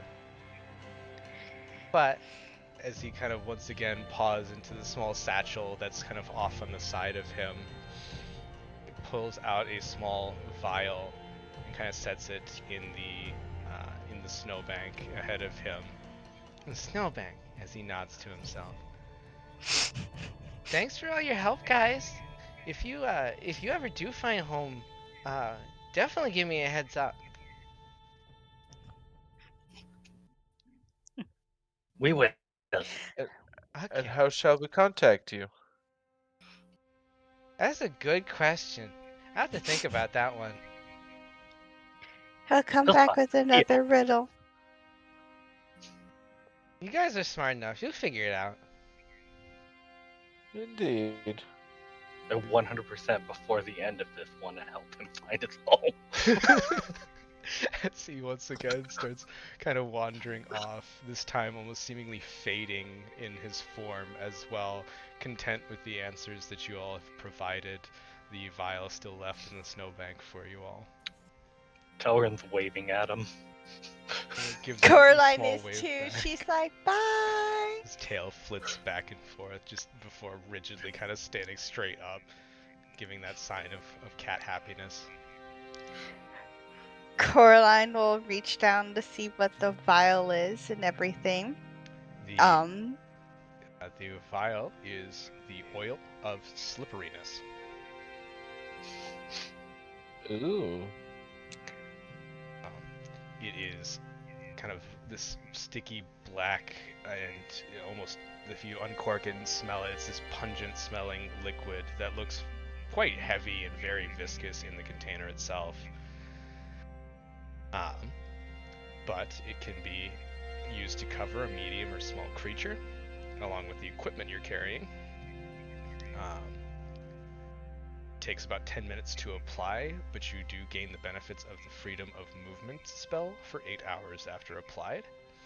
Or it can be used and poured on the ground, where it will cover a 10-foot square and duplicate the effects of the grease spell in that area for 8 hours.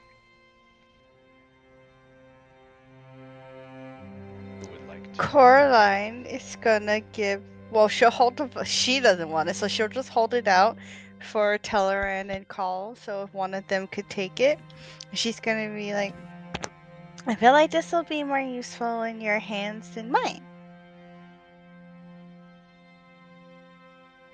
If you want it, go for it. Teleran? I think it might be better for you than you realize. Okay. Coraline will hang on to it then.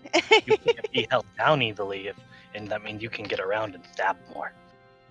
I like that. Okay. And then she'll hold on to the vial then. I had a thought. Do we have anything we could use as explosives? No.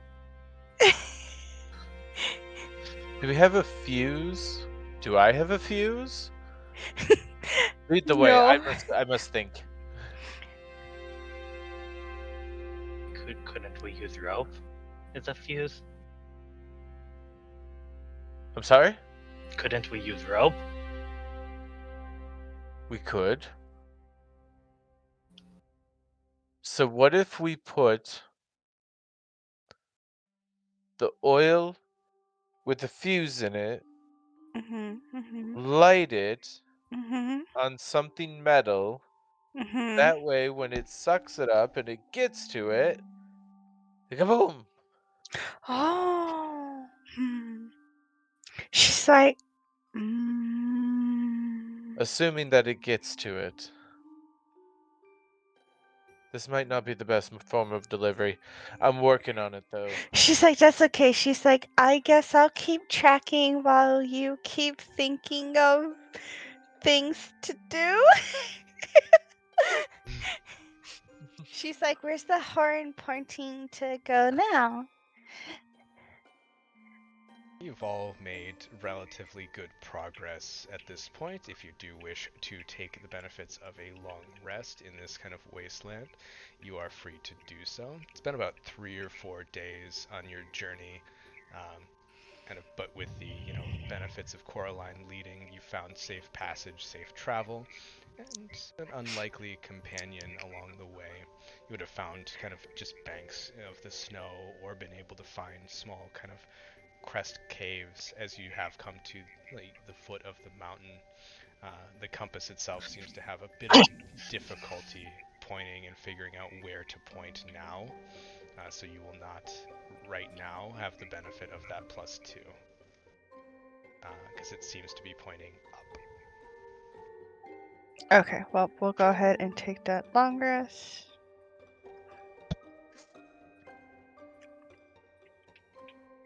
Like up a mountain or just up in the sky? A bit like it's uncertain right now. If one of you wishes to try to discern that, I would allow for a roll, probably intelligence or investigation on that aspect, or if you would like to suggest something. good with investigation. Do have a feature that can help with that too. Oh. Yes, I will go into my cyclotrance. Advantage on it. Oh. Ooh. All right. And I will need that investigation with advantage as you kind of fixate on this. You'll definitely be able to regain that +2 to the survival as you realize it is differing angles are what you kind of play with. The hand kind of going up and down, trying to ascertain if it is, directly pointing up at the sky or just spinning towards the mountain. But it does look to be pointing towards the peak of the mountain that you're currently at the foot of. It's going upwards towards the top of the mountain. So we've got to climb. Climb. I'm good with climbing. I think I'm good with climbing too. This is where I will need The robot climb? the second Uh, survival, as it doesn't look to be too difficult going in the way of, if there is a path and trail up the mountain itself. It does look fairly snowed, so it might be slower going, but you'd still be able to manage fairly easily, you all think.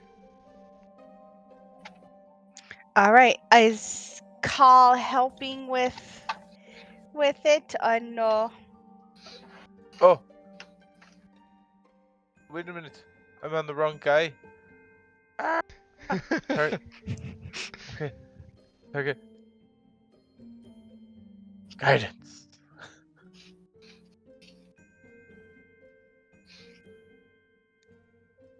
All right. Let me do. So, Coraline, go ahead and give me a survival with advantage, if you would not mind. All right. I believe. Ooh, very nice. Okay. Oh, thank God. One of them wasn't one. I was about to cry. He's going to be Carl is happening all over again.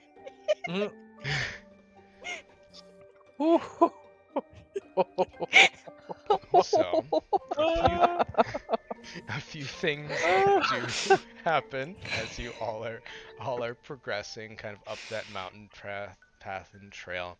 You do feel, if Talaran is still holding the horn, you do feel it start to vibrate and almost twist in your hand as you see a large dragon come flying from the peak, kind of circling around the area slightly before returning back from whence it came. I think that's our target. This is during your travels up the mountain, as well as kind of climbing it. You find what looks to be some sediment around the actual area and the base of the mountain as you're climbing up. That's kind of dull gray, metallic, and it shimmers with that same kind of rainbow iridescence. You see remnants of an old cart that looked like they had dragged off of the road. The tracks kind of snowed in. A bit more difficult to tell, but Coraline points it out with her investigation, or not investigation, with her survival. And it looks as though some of these metallic shards were embedded in the ground and, well, snow covered, some of them. The others that don't seem to be covered with some metallic debris.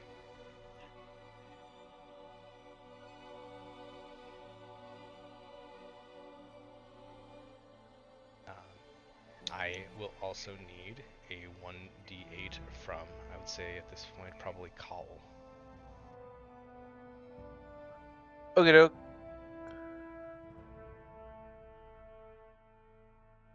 As soon as I get my act together here. You're all good, bud. Oh, maybe, I don't know. Um, One. all right.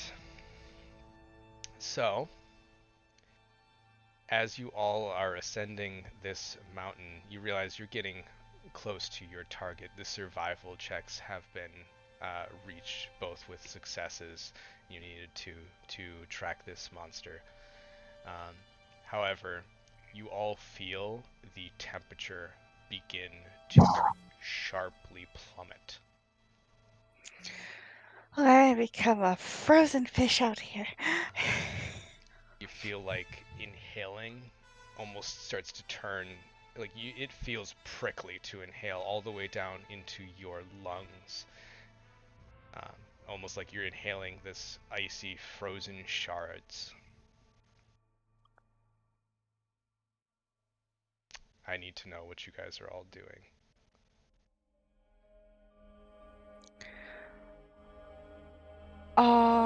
See what a spell does real quick. What I'm currently doing.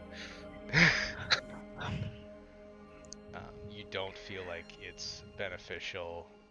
The temperature might continue as it is. Mm,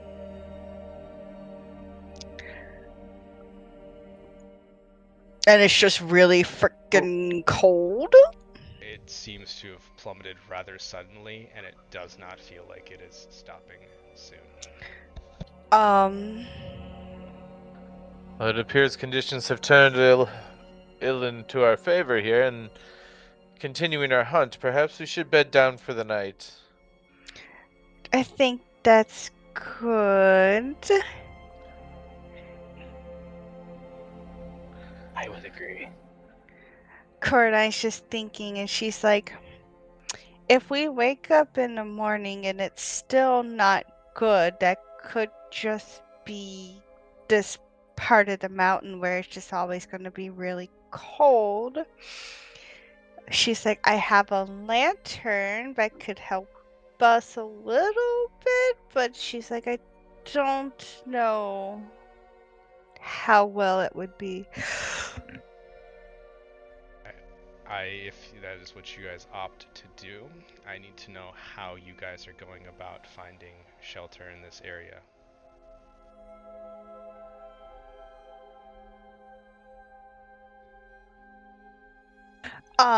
Is there anything like an alcove or anything in the mountains, something that looks like it could be used as like not a cave, but like where rocks might be forming where it can look like it could be shelter and like I it's would not getting. I would need a perception or a nature check for that. All right, you got it. Can Call just like take a scoop of the snow and try to pack it into a snowball? And just feel like how dense and well packing the snow is I'll up give here, or you is it like nature. light and fluffy and falls apart? I'd say right now it's kind of in that state where the crystalline snow kind of does not want to necessarily adhere to each other. A little bit of the heat, you realize it's sapping more from your hands the more you touch it, especially with the environment right now. But once you do have that kind of ball formed, it almost immediately freezes over from that excess heat from your hands once exposed to the air. Okay. And I would say with that, Coraline, you also would find an adequate place for shelter, though it does look a small distance away, probably about 90 or so feet from your current position. Small alcove in the mountain itself.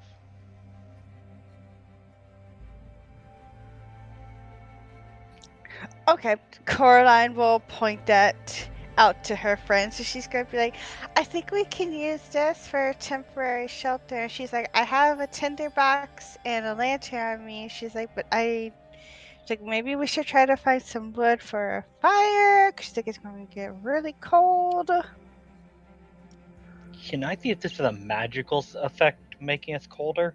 I would say with your arcane proclivity, it's easy enough to say that I don't think this is a magical effect. This is this Just is in make the sure. area and kind of natural.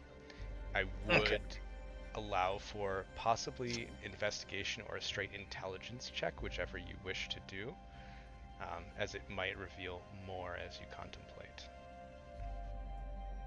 I'll do investigation again Gotcha. because of the cyclotrance. Yeah, very, very nice. One thing that you do notice, however, you do have an unfortunate side on this. One thing that you do notice as you kind of are looking around and investigating, making your way, I'm assuming, to the natural crevice that Coraline has kind of pointed out on the side of the cliff, a thought crosses your mind.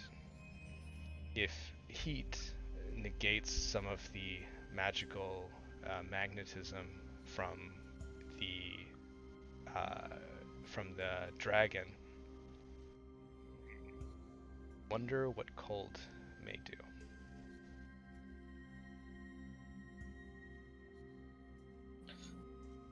So, you still have the horn. I'm going to experiment with that a little bit, Okay. For those, seeing if my dagger will pull from a further distance and stuff. gotcha. For those who are not expediently making their way to the shelter, I need a Constitution saving throw.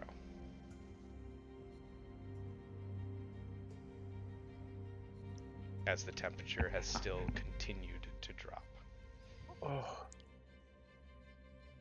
Because of having Okay. advantage in food for thought. Yeah, I was gonna say I think Caroline's gonna try to make for shelter, but as she's going, I think if she can pick up like some wood and stuff along the way, that'd be fine. If I still need to roll for Constitution, then I'll do that.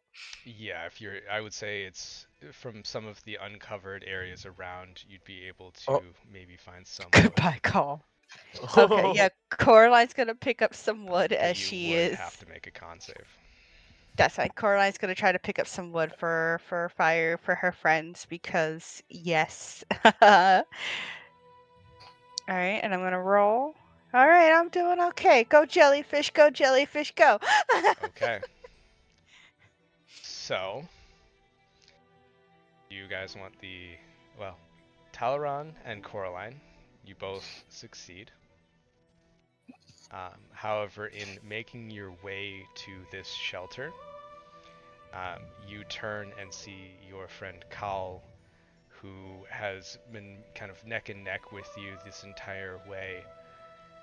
Um, his beak has started to kind of almost ice over and turn a bit blue as you just feel yourself call this just innate shivering that you cannot seem to suppress right now.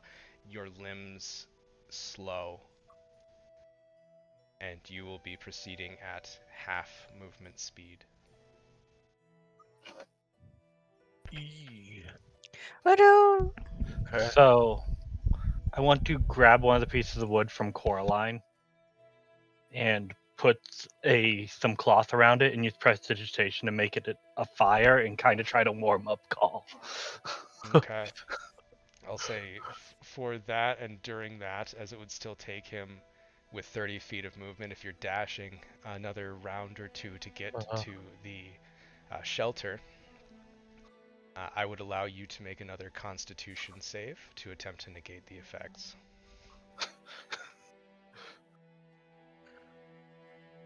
That is what you wish to do. Okay. That is for Talaran. Okay. Yeah, I'll do another con save. All right. You are successfully able to kind of wrap the Nice. the towel and the cloth around the stick, and you do feel some of the effects kind of alleviate a little bit from yourself, Call.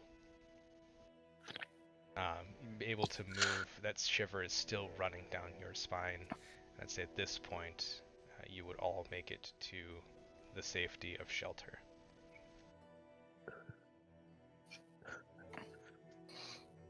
Paul's gonna look up from the ground without really moving his body for a moment, just kind of look up with his head and go like, "Well, I very much appreciate the help. Thank you so much. Apparently, I was not built for gold. You're welcome. She's like, that's okay. I think Coraline's just gonna try to get that fire going. She has a tinder box on her. She's gonna try to just start getting it going so she can warm up call. She's gonna be like, I don't think this environment's made for anybody. I'm fine with it. Could we Except use the Telerin. snow to make a wall to block off the outside? Yeah. To keep our light concealed? You want to work on that, Coraline? I can make the fire with magic. Call, you do still feel like both of you see Call still a bit blue, still shivering in from the cold, even in the shelter. However, the temperature seems to continue to drop. So, whoever's making the fire, I would need a survival, or let's say, if you're using something else, prestidigitation can That's light what I. a torch or a small campfire. I'd say that's easy enough to do for the fire play.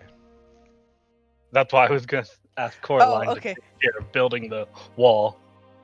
Okay, yeah, Coraline will take care of building the wall then if she if her magic friend is going to try to make the fire, she'll try to focus on trying to make shelter, make a door, make a wall so that the outside cold air just isn't going to come in and, stuff out the fire and everything.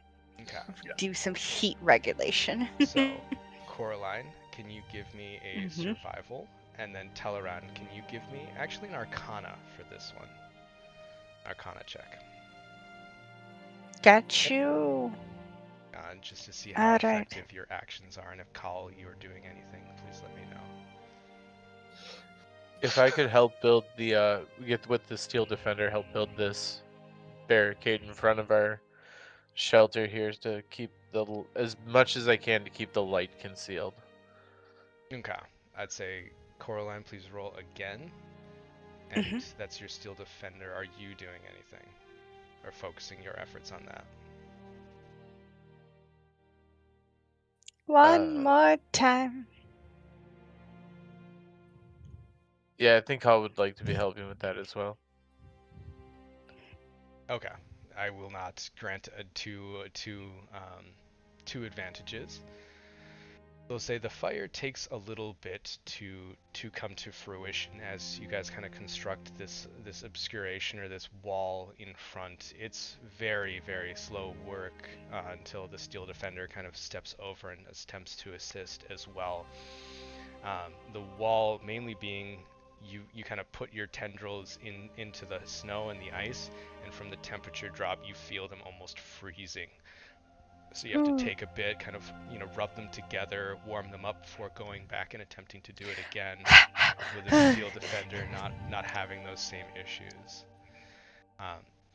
And that's also one of the reasons why the fire takes a little bit to use. I'd say, Teleran, you kind of use some of your arcane proclivities, and when the first attempts of prestidigitation don't benefit kind of a roaring fire, you think a bit in your head and you realize a different use for prestidigitation, using it to almost evaporate or take some of the ice particulate out of the frozen logs that you have been attempting to light. And that is when your fire comes to fruition, about 20-ish minutes after the construction of the wall, which has taken almost about a half hour to make. But you do achieve both of your objectives.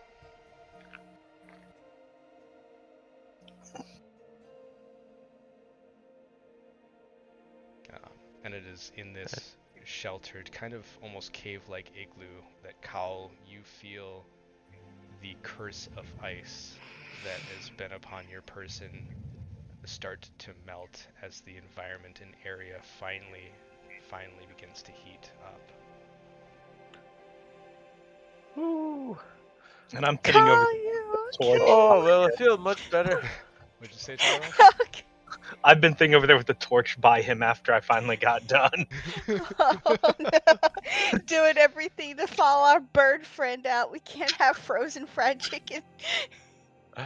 Oh, the storm is a bad one. No, and I appreciate it again. Thank you for your help. She's like, of course. She's like, we're friends. That's what we do. She's like, we have to help each other. She's like, we're out here. We're on a mission. We knew it was gonna be kind of rough. Maybe not this rough, but you know.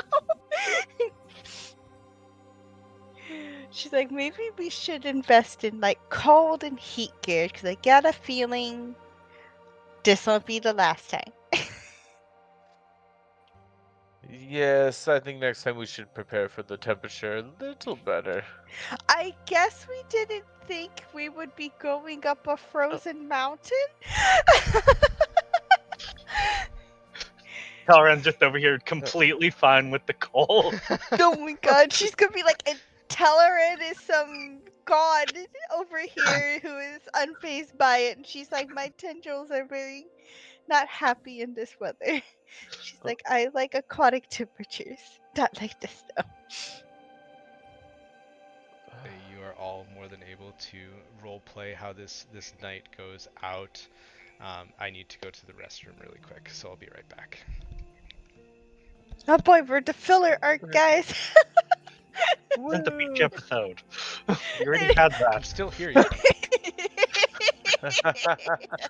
I know we already had the beach episode. This is snow camping, so this is the opposite of that. 31 days in Alaska. Go.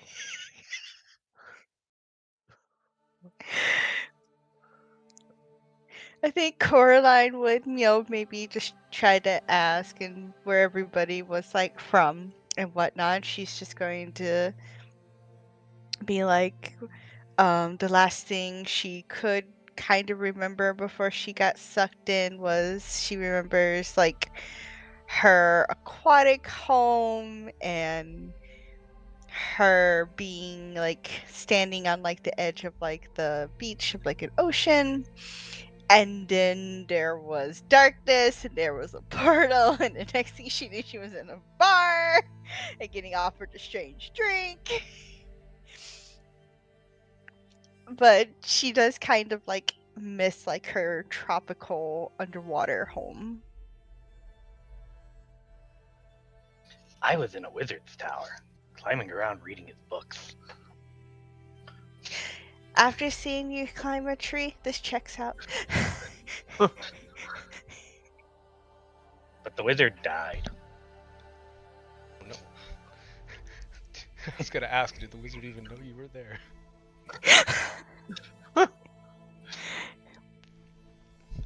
She's like, I'm not upset that I'm gone. Her brow twitches a little bit when she thinks about it. Like, she's giving half truths right now. So she just kind of shakes her head a little bit and she's like, I want to go home, but she's like, anyway. She's like, cool, what about you? Well, I did some adventuring around before this, looking for new and exciting things to learn and study, and that's eventually the research that led to this steely boy over here. Unblinking eye stares. Isn't he beautiful? You can really see the emotion captured in his lens. I take the horn to a corner of the cave. The skull defender stands stalwart, not looking very charismatic. I take the horn to a corner and see if it did make it where it'll pull the dagger from a further distance. I'd say that's easy enough to do, and you do realize that your thought may have been entirely correct. as you try from further and further distances, and you realize that the cold may in fact amplify the innate magnesis.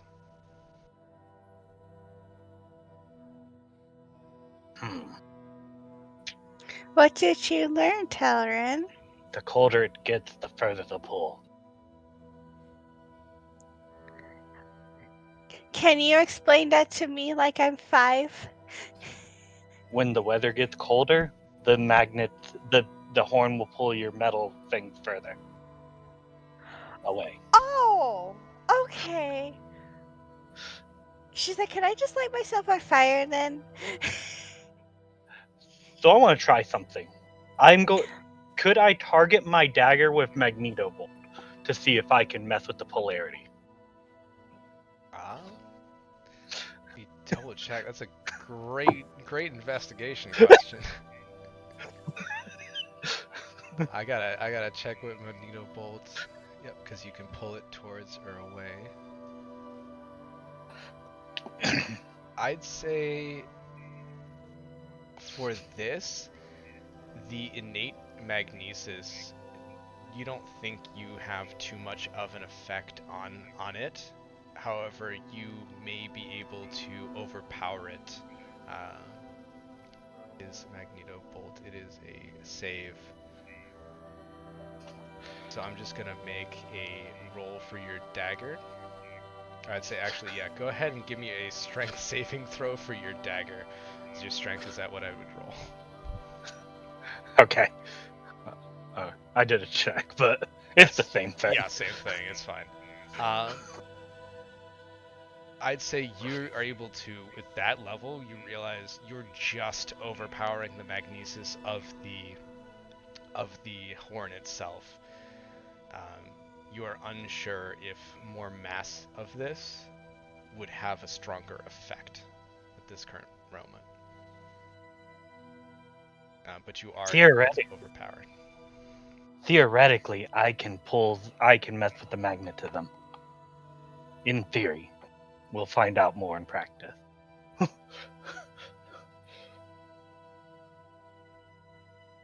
I go over and grab my dagger.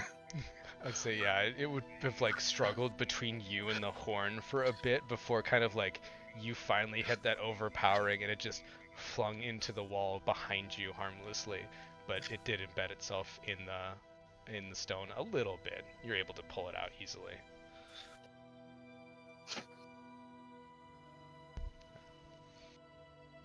But I'd say, unless you all wish to experiment or roleplay further for this night, your night is fairly easy. 100%. The wizard did not know I was there. Which is a lot.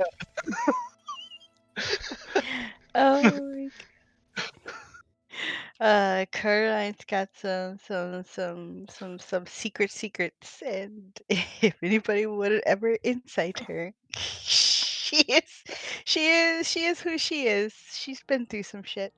Tavern blindly trusts her. Oh my god, Coraline is gonna be like, tell her, and we're going to like, will you jump off this cliff with me?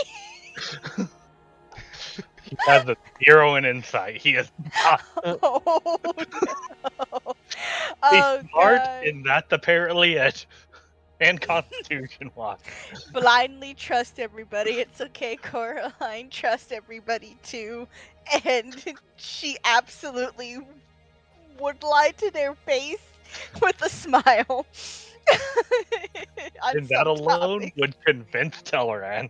Oh no. She's gonna hold his hand and be like, Teleran, we're gonna dive off this cliff into this ocean. Do you trust me? Yes.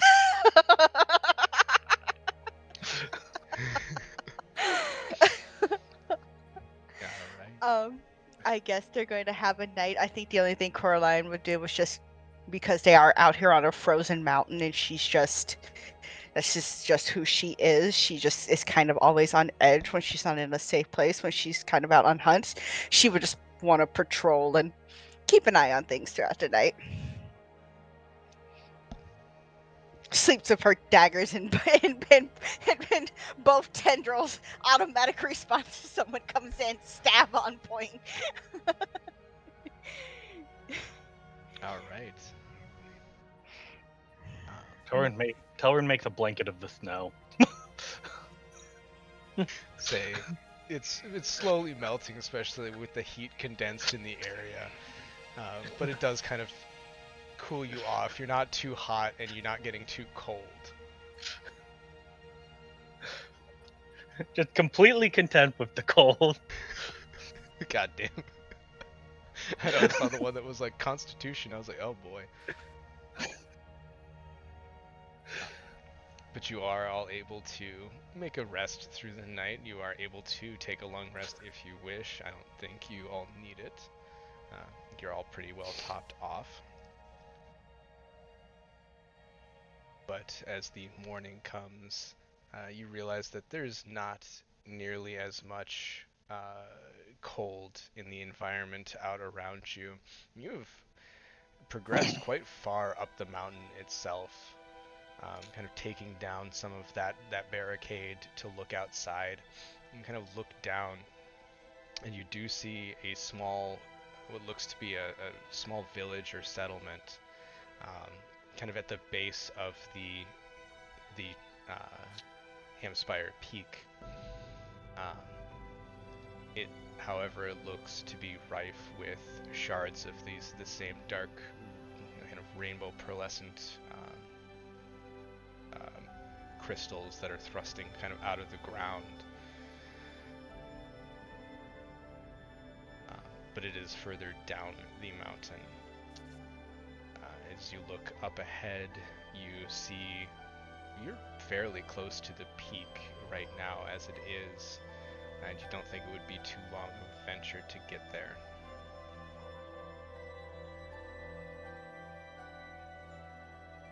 You're all left contemplating your choices as a herd of inquisitive goats looks to the party from almost a sheer face of a cliff. Their horns look to have almost warped to create this sharp right angle, forming like squares sitting atop their heads as they stare at you from the sheer face of the cliff.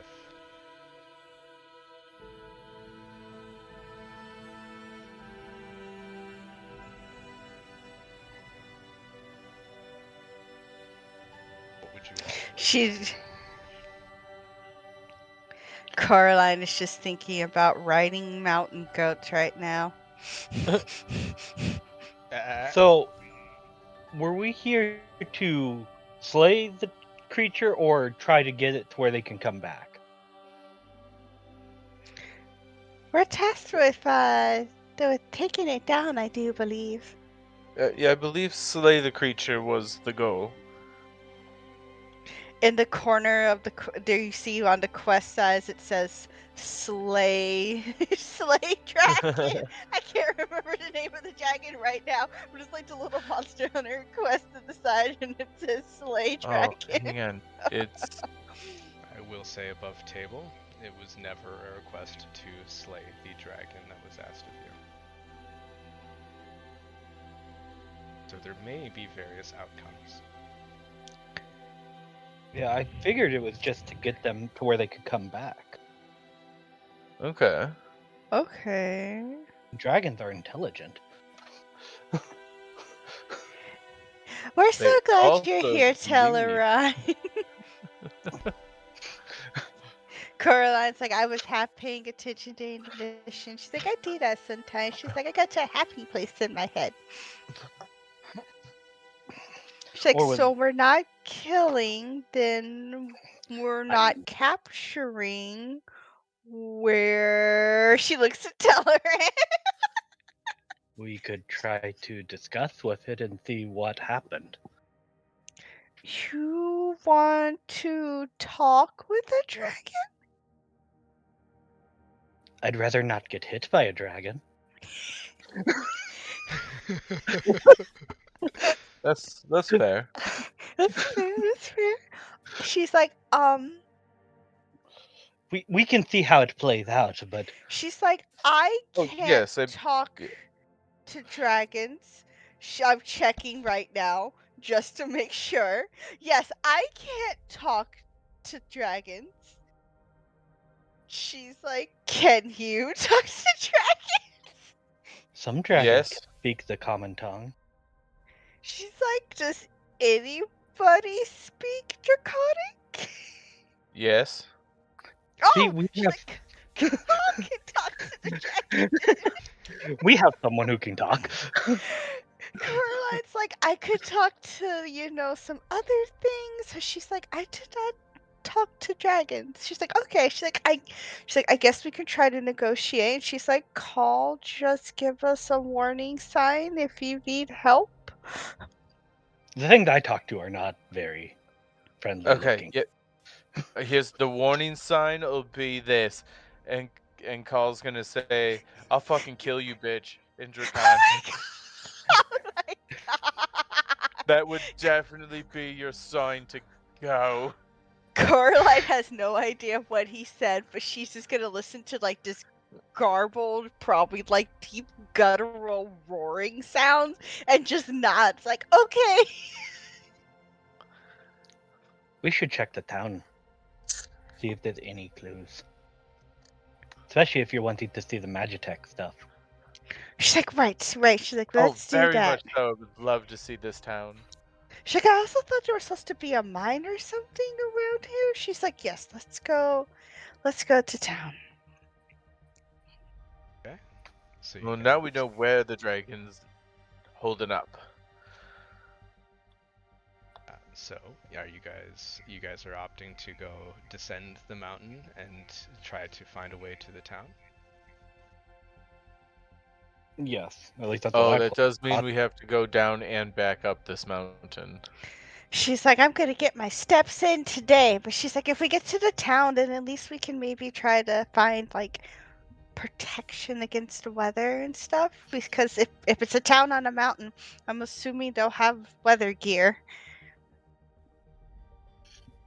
True. Okay. Okay. All right. Also, a secret note: Telran is not on the path; he's just climbing around. The mountain goats Cor- look at you with their same adeption of, sheer cliff face. Ah,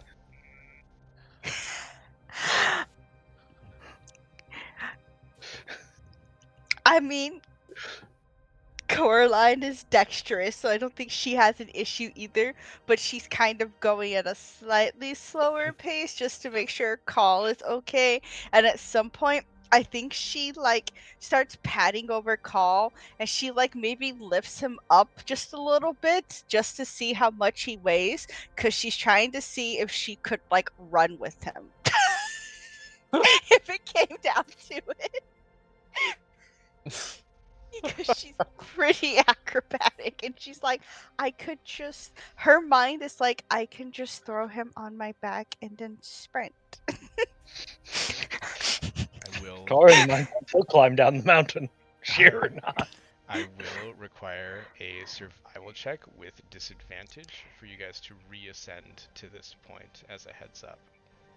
Okay, that's fine. I'll Are take you it. sheer climbing down the cliff? That's what I'm Are hearing. we? Hang on. Before we Oh, do no. this, are we sure we want to do this first? Because coming back up, if we're gonna have disadvantage getting here. The help would negate it, and you'd still get the +2 from the horn. But it would end up a straight roll at that point, just letting you guys know. I'm fine with whatever you want to do. I just need to know.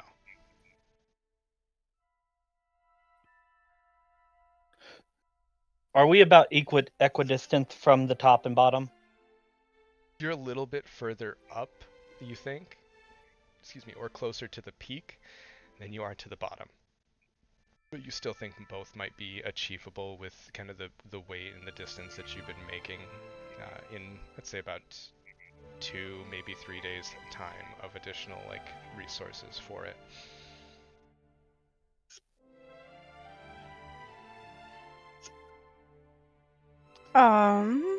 I'm good with the cold, so I will leave this up to you two. Call, what would you Well- like? I'm okay with anything either. She's like, I've made of tougher stuff. She's like, because I'm from the deep, dark ocean where it's dark and it's cold. I'm just very scared of getting lost up here. She's like, I've already traversed this place. He's like, so I can have it knocked into my mind. She's like, as long as I'm not thinking about like food or other things. She's like, I can't remember how to come back up here. So it's gone. Got it. She's like, nah, it's not gone yet. She's like, I can still remember this. I would bet you a button by the time we're down this mountain. She's like, you don't know me. So she kind of like wanders off in like a distance for like a millisecond. I was just gonna do a like mile-long stare, thinking back to the last survival show. Just, we were lost for so long. She's like, we were only So lost lost. She's like, we were only lost for 16 days, and I got us back on the right track. And she's like, we just had to beat up a bunch of bandits before we got there. And then a goblin came. She's like, and everything was fine. Maybe up is the right play. She's like, we can Yeah, go you're- down. Down is about 250 feet of down the mountain, or finding a way to navigate that. Maybe 300, and up is about the same. She's like, let's find this town because there's magic tech, there's other things there. We probably should have done this first, but I was distracted and doing other things and thinking we were going to kill a dragon, and so that's on me. She's like, so let's go down. She's like, and I promise you, I can help us come back up the mountain too. Oh, almost. Okay. Let's go. All right, I'm going to roll for survival. Uh... Okay. Believe in your friends. Okay. Don't get me lost and dead in the cold. Um, I'm trying very hard. you are, and it's apparent. However, upon wandering down, and I'd say if you guys wanted to visit the town, it's not too difficult to make your way down. Kind of at least seeing from a bird's eye or eagle eye's perspective, looking around, you do find yourselves fairly easy upon what seems to be announced on the sign out front: the settlement of Red River. Looks to maybe be a small population town, maybe only at most housing 1,000 to 2,000 people. And from the build and construction of the area, it's not generally meant for kind of the taller folk. It seems very dwarven in its construction. Much of the actual town, the establishment, seems to have just these jutted out magnetic crystals that you have seen on the path up to the town, kind of out of some of the buildings. But it looks like there's several different forms of smithies, refineries, even kind of mine works and pulley lever systems that might have once gone to the top of the mountain, kind of laying about. The steam that's still kind of emanating from some of the forges kind of melts some of the snow around, giving it a very almost blood tinge to it, with the scent. And you see where parts of these crystals have stuck in the ground, there's kind of this orange runoff where it's starting to melt in the snow around it from the heat and just run off and produce this steam. What are you guys looking for?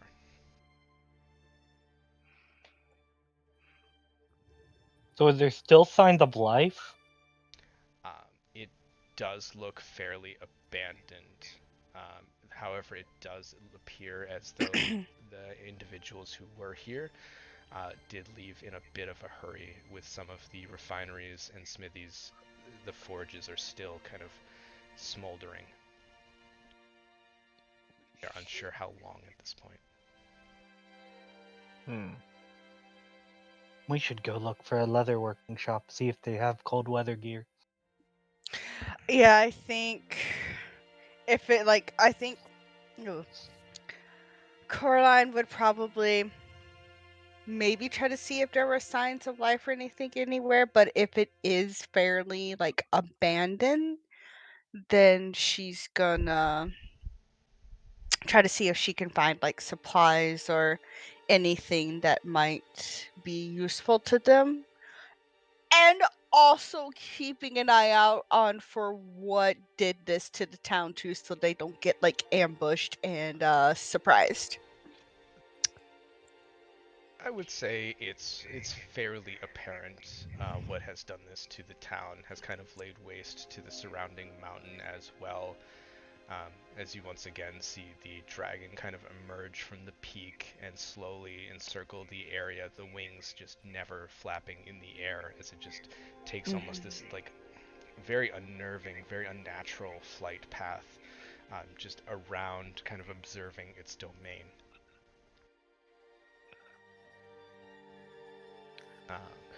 Say Does it?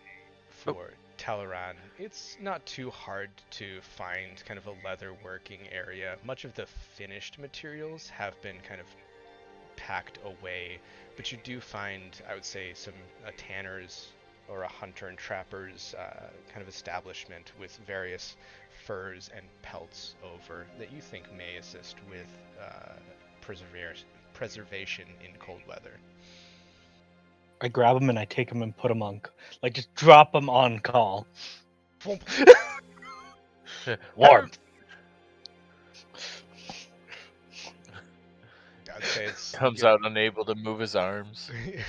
so I you am get about warm. 5 pounds of furs and pelts dropped upon you.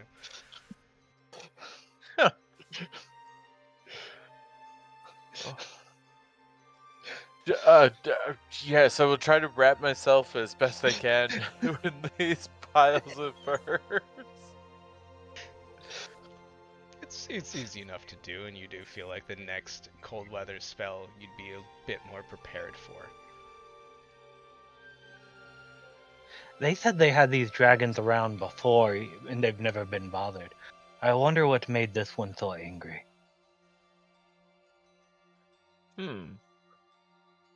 Perhaps it had to do with their research into this Magitech. You think it might have backfired and it just went bad? Have you, I would say, call, since everybody else has kind of searched around for things or different things,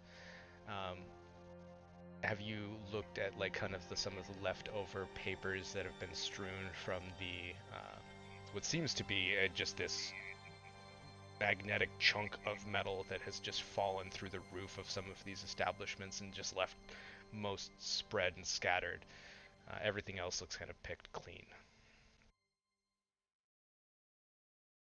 Oh yeah, if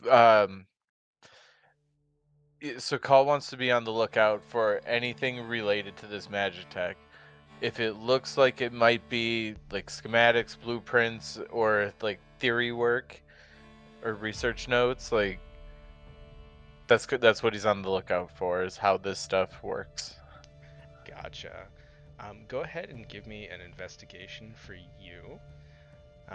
What you do find, however, for free is kind of a little bit of the lore and the establishment of Red River itself.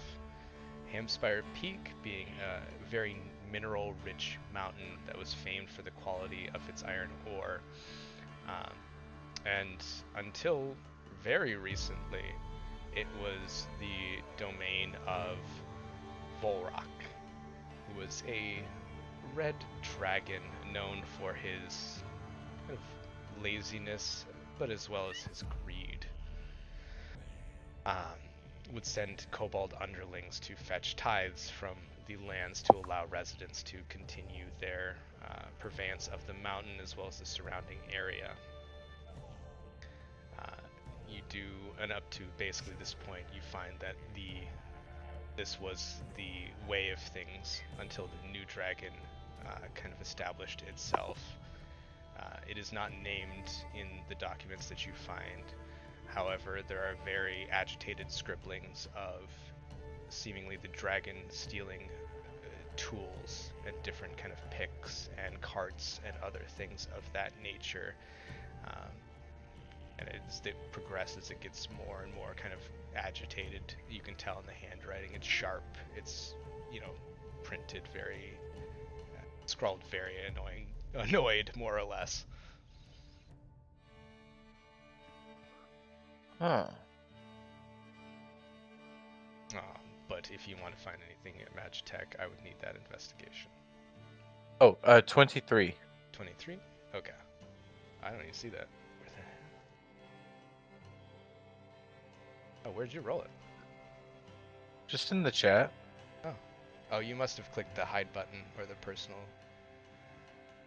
How do I undo that? If it is on the global one, the public roll.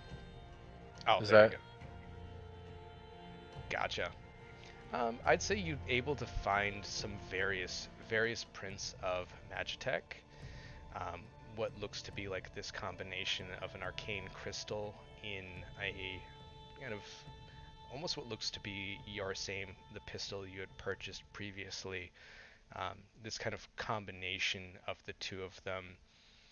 It is fairly damaged, however, and it does have the notes on the bottom. No ammunition required! ! That's kind of the majority of what you would be able to Scoopy find. scoop. Everything and anything related to that no ammunition he is going to mad go for. Say that's the most you would be really able to find in your time, as it seems like they did prioritize many of their blueprints and many of their own works. You know yourself that dwarves are fairly proud craftsmen.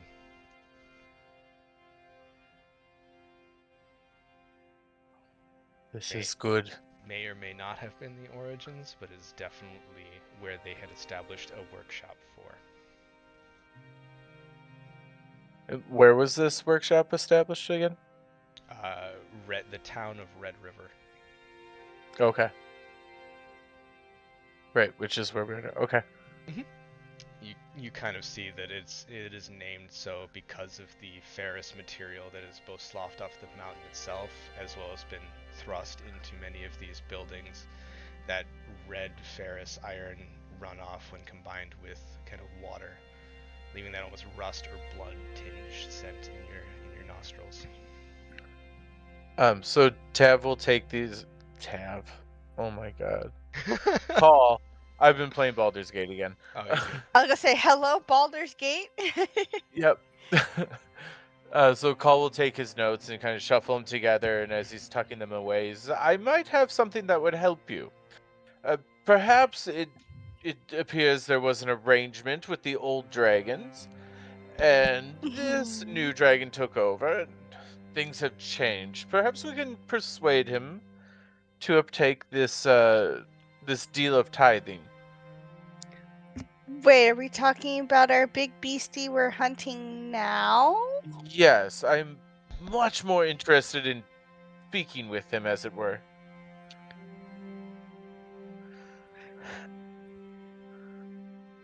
Okay, I think our Coraline's friend had a nodding. wonderful point. We should talk to sentient creatures. He said dragons are really smart, and I'll believe it. She's like, okay. And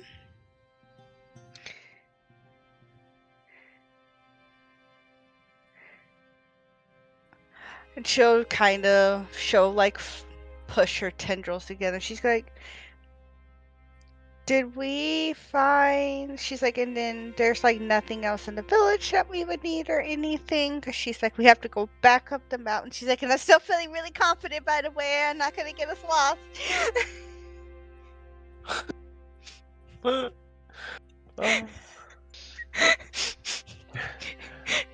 Can we Believe me. also then on our way out look at that lift system to get to the top of the mountain that you mentioned? It does look like Is it whatever had been working? there is definitely mostly destroyed. Oh, so no, we're not getting that up and No. running. Because Okay. like right Nope. below that kind of like pulley system, where it's with weights on one side where you see they'd be able to easily be put on. Most of it lies in just disarray, as it points to the peak, and it does say the Haemspire Monastery and Mine. Maybe we could follow the rope up. There's like the rope is on the ground right now. Coraline The looks at wooden, rope on ground. any structures, like it looks like structures have fallen from above with that one of those heavy kind of metallic rocks just chunking from the mountain itself down. And someone found pelts, right? They are on call. Okay, okay. All right. She's like, well, she's like, I guess we can bundle up. And she's like, she's gonna be like, this is down. She looks at the elevator in like disarray. She's like, we're having it. All right. I think this one goes to who has not rolled for environmental right now. I think it's Coraline. Me. Perfect. I can't wait, guys. If you all wish to make your way back up the mountain, I will need a D4 roll, please. That's me. I would like dice gods to be in the middle. Not a 1, not a 4, but like in the middle. Okay. I just don't feel good with the 4. It's why I didn't want one. I just wanted like a 2 that felt safe.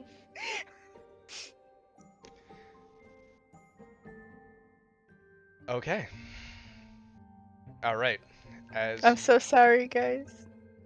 As you all make your way back up the mountain, you had already rolled the survival, which I would take now. Coraline does look as though she has possibly been distracted at some point in this venture, as you see her puzzled expression, kind of now without the safety and sanctuary kind of leading and guiding you. It takes a little bit to return up the mountain, and you do not go the same way that you went initially.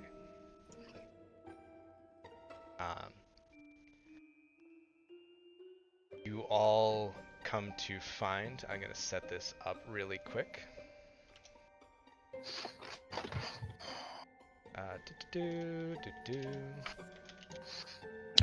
Coraline's panic being put into positions of leadership, it puts stress on her.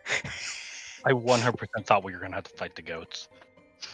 No, it's not the goats. It's something worse. I just meant earlier when you said it, I thought the goats were going to mess with us. It's definitely unnatural for, kind of how their expressions have been. Debating. I always have to debate if I update this or not. I'm not updating it. So, as you all are progressing back up the mountain, you come upon a a silver dragonborn, and at this point you realize that you are not going the same path that you were before. However, you are still ascending back up. it looks as though she's kind of laughing to herself and kind of just scratching her head and just holding it at times and screaming. There seems to be two ice. Well, I think Talaran, you might know what these are. Two ice methods that are kind of encircling her on either side, and they just kind of are like dancing around her, as it were. But she does spot you all almost at the same time that they spot you, and she's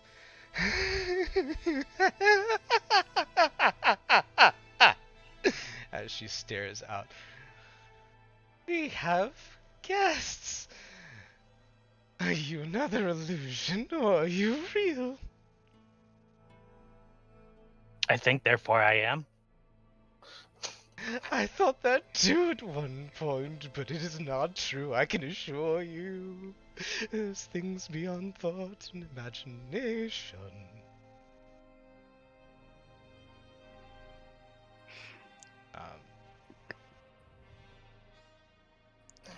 What are you guys doing?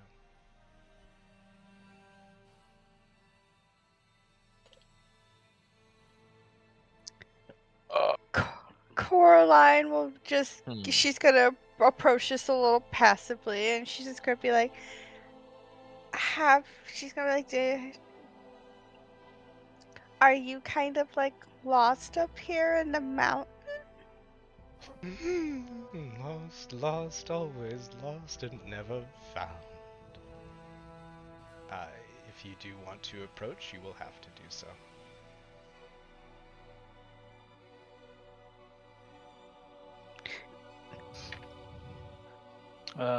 Talaran's like partially on a wall at this point. Just latched on, kind of not wanting to get closer. Coraline looks to Call and she's Say like, you would I have to don't be- know. I will move your token since you mentioned you were approaching.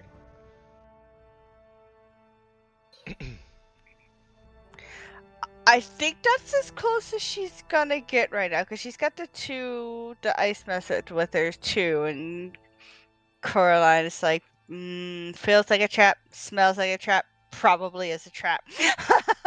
You tricks of the dream holder, aren't you? She's Who like, are you? no. She's like, who are you, and why are you up here, and why do you have your friends? She kind of blinks and stares at you, like looking left and right. I don't know of any friends. Research, and sometimes lead you bad paths.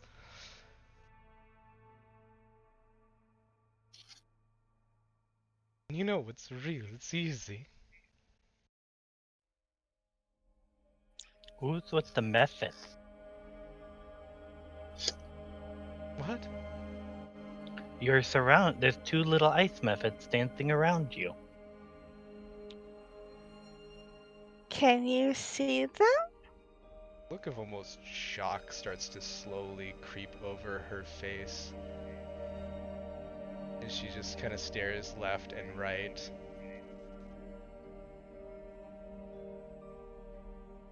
You can see them too. That means you're either all real or you're all not real. I don't know anymore. We wish to help you. She's gonna, Coraline would go more kind of like saunter back to Teleran, and she's just gonna be like, are the methods kind of making her, doing kind of like a little, she's trying not to use the word crazy, but she's implying it. Can I do anything to determine that? I'd say go ahead and roll me Arcana with advantage.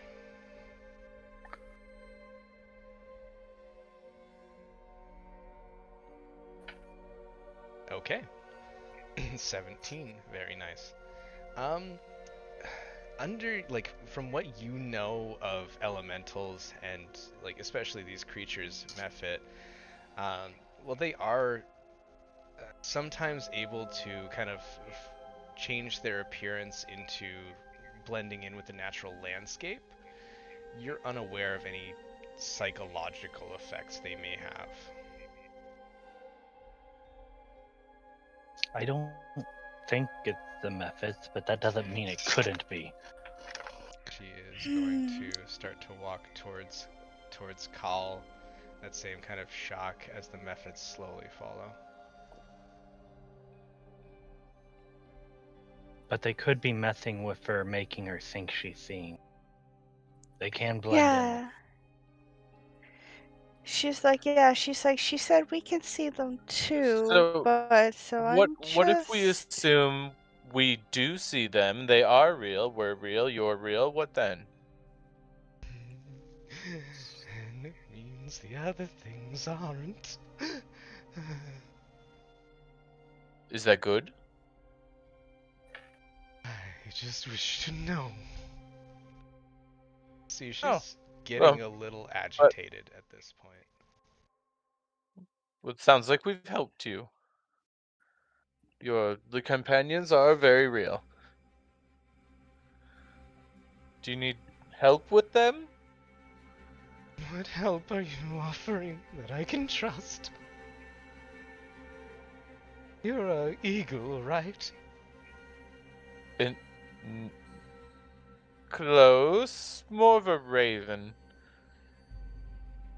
So you've proven you yourself are not real?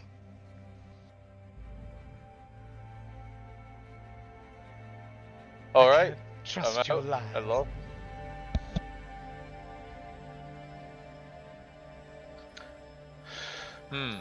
What?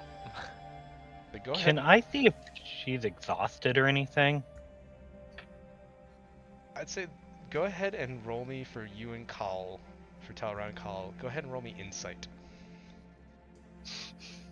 This is gonna go poorly for me. I believe. Dice rolls would be good. Insight? Yes, please. Yeah, I've been rolling things that I'm good at, not the thing I. 9. All right, you gotta make sure they're public if you wouldn't mind. Oh, why? I don't understand It's why it's it's the not. globe on the left of the chat. If that's not clicked, your rolls won't be.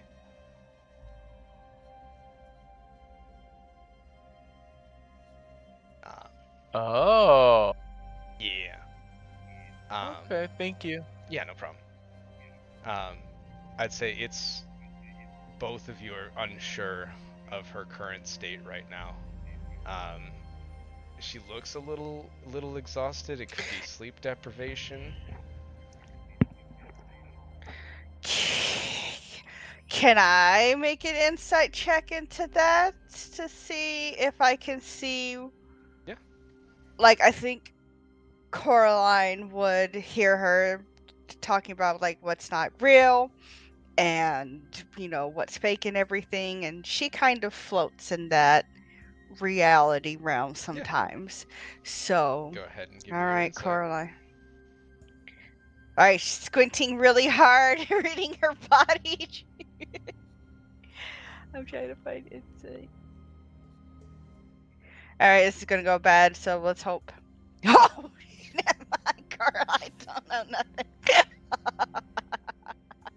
Say you almost connect with her for a second about this kinship, and then your mind goes to trauma and your I was gonna say personal trauma. Coraline goes to a dark place. She I- goes to a I dark will place. need a wisdom saving throw from you. Oh boy.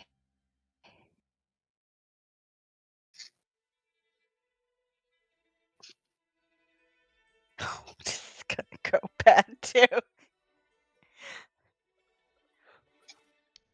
You, Okay. I would say yes. You successfully manage to put aside your internal trauma and the things that it is reminded of you. You feel your body almost tense up and almost freeze as it did in that time. But you're able to shake it off and cast it aside, kind of looking at your friends who you have made and your new family, your new comrades. When have you last slept? Dreams are no more rest for me than waking.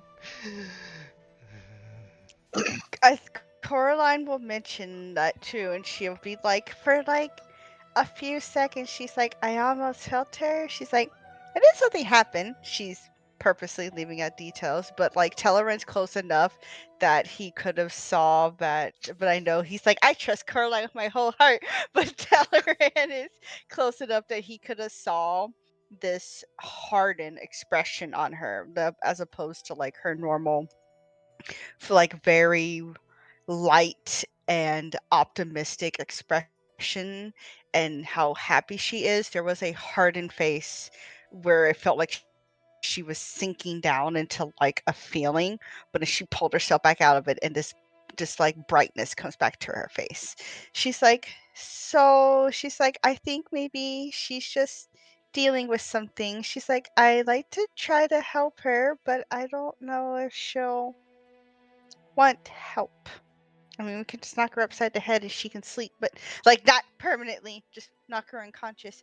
But she's like, I think she might be going through something and just reliving maybe something traumatic. What's tormenting you, friend? There's dream holders and dreams, nightmares and living and waking.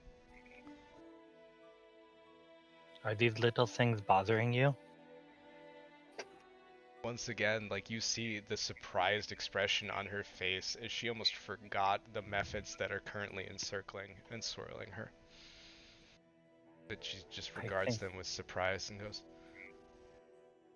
I thought they were fake for a moment, but I guess not. I think they are the problem. She's like, I think we killed the methods. She's like, I think we need to kill them. She's like, I think they're the problem. For I got a oh god, everything's breaking on my side. Are the blue rocks that like I'm near and everything, are those like ice walls, or It looks like you're kind of in an area that's kind of snow and ice encrusted. There's not really okay? too much verticality. I'd Okay. say for this, because it is kind of the placeholder.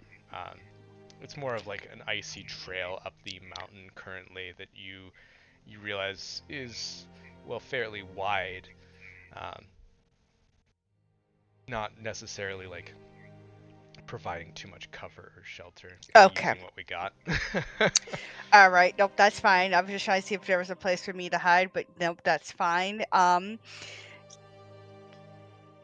Coraline's gonna be like, call the methods. She's gonna be like, the methods are a problem. She's gonna be like, I think we're gonna have to take care of them. She's like, please don't hurt the dragon, though. Is the Dragonborn armed? Yeah. She does look armed. And I will say, if you guys are initiating aggressive action, we will roll initiative.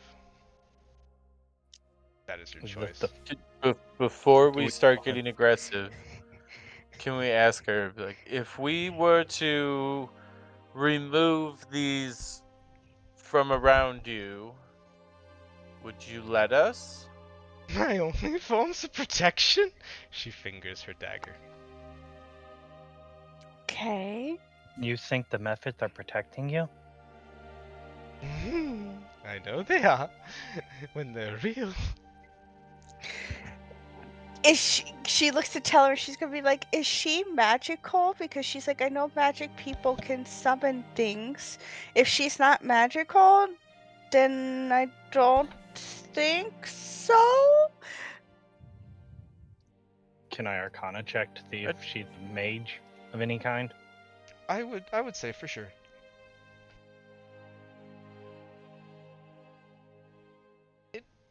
You're unsure if she has that level of arcane proclivity, but you do feel some spark of a weave coming off of her.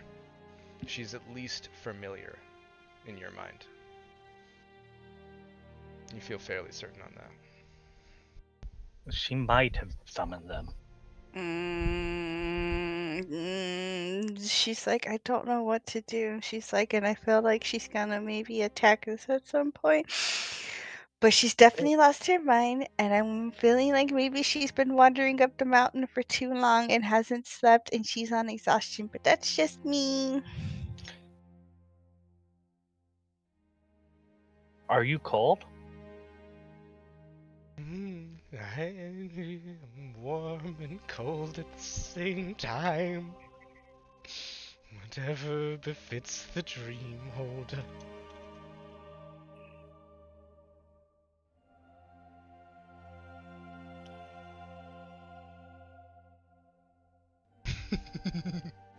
Hmm.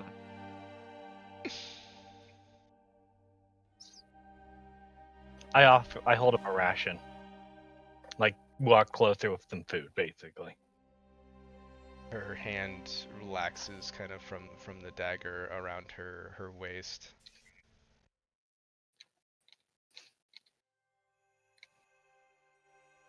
As you, Like, will I say- get Go If- ahead.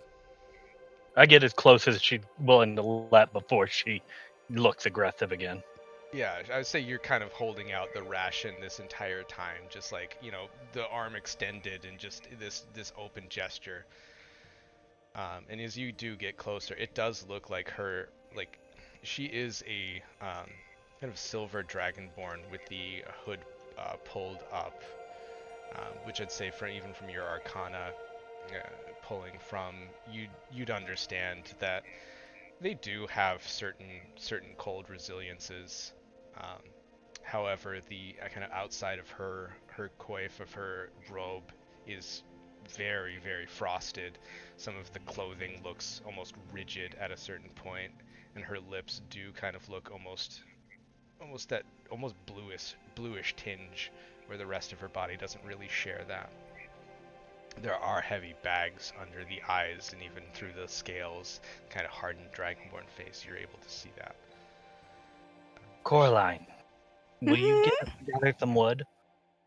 Yeah, Coraline will scurry off to like some bushes, see if she can find like some branches or bark that she can maybe like pull off enough to like make a fire and everything, because she knows that Tavern can make flames, so she's going to try to get him as much wood as possible. I will say you're easily able to do that, and Talrand, you kind of notice that, well, maybe not physically hurt. She does look in need of some healing or some assistance. I pull out. I say, I'm going to reach for my healer's kit. That is all I'm reaching for. And then I pull it out. See her wide eyes kind of watching every hand motion you make. I'm doing it all very slowly. And her eyes are just like that almost, PTSD, just open wide and just shock watching you, and like they do not leave your hands. Can I help you with this? I'd say with that and the fire, I above table would allow that. I want to use the healer's kit on her. All right. You spend a usage of it. Go ahead, and then if you wouldn't mind, roll me medicine with advantage from Coraline's efforts to make the fire, to see the effectiveness. Okay. For the first, So I have advantage on medicine? Or Coraline has it. you would have advantage rolling it. Okay. Yeah, you're using the healer's kit, so I'll need one usage of that. And then, yeah, you're basically rolling to see how effective it would be, because you don't feel like this is a physical illness. I 100% don't believe it is. I think it's more just it's going to be the action. That's what my intent is to show an action of kindness, not to actually effectively physically heal. I'd say, if possible, for Talaran too, would you pour any of your like latent arcane ability into that, or would you just use what you know of the medicine kit? I have no healing magic, otherwise that would have been my first go-to. I'm not asking.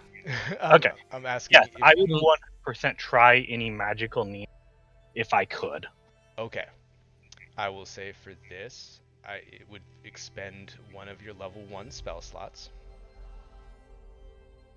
as you Okay. do feel your magical nature kind of flowing into this very practiced medicinal check of the individual, kind of, warming up the face, applying some balms or oils or heat mints to just keep that frostbite away. And you do see her eyes almost relax, and this, I don't have a image of it to show you in, actually give me 1 second because I can get that really quick. You see this almost tendrillous being, with tentacles kind of like embedded into most parts of her mind, kind of exude almost from her body. I'm gonna put this in clues. Give me 1 second really quick. Sorry, I didn't think I'd have to do this one.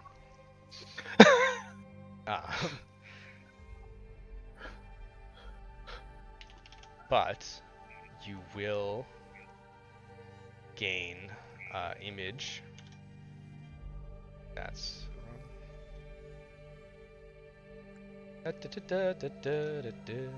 we're having fun here today. I'm doing this quick as I can. Another thing I'd like to do while this is all going, like after I do all that, I'd like to lay my bedroll out beside the fire and offer her a place to lay down. All right. So go ahead. I'm gonna actually just show this to you guys. So this is kind of what you see emerge from, like, the tendrils just poking into her skull as your arcane energy kind of repulses this from her body. As it does so, the Mephits look up at it and just like hiss, and this gurgling kind of demonic hiss, and you see this multicolored faceted eye kind of shifting down from its gaze on her to looking at the remainder of your party before fading and shifting. And you hear a heavy sigh from her before she passes out on the bedroll that you've kind of splayed out for her. Ooh, Coraline can see that, right? I'd say it's seeable to everyone. Can Coraline feel that was almost a thing that tried to grab her, like when she felt like she was slipping into her dark place? I'd say go ahead and make me an Arcana. Okay. And if anybody would like to know No. more of the creature, go ahead and make me an Arcana check as well. Oh, that's okay. This is going to end poorly. I can't wait to roll a 0. Um, I rolled better than I thought. It looks like, if I didn't give you her name, Pacifica has passed out on the bedroll that Talaran has provided for her. Torin's more focused on her than he was the creature. Gotcha. All right.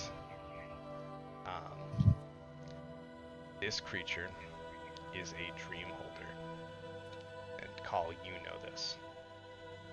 To you, Coraline, this creature is incomprehensible. Okay. They often find roots through the astral plane and parasitize creatures who attempt to kind of astral project. riding on their psyche back to the home plane, where they sit right in the depths of that sleeping mind, that kind of push of consciousness, feasting on fear and distress, eventually gaining enough power to cause one to hallucinate.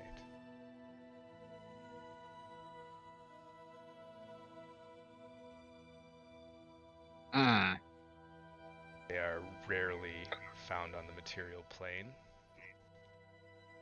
and if one does manifest in its entirety, they are dangerous and deadly.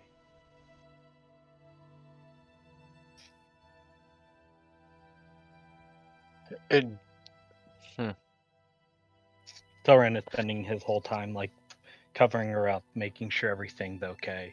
Are the methods still there? One has kind of almost put this icy clasp of a hand on your shoulder and gives you a staunch nod, like he's looking like you did an amazing job. Like he's happy for your efforts to assist his master.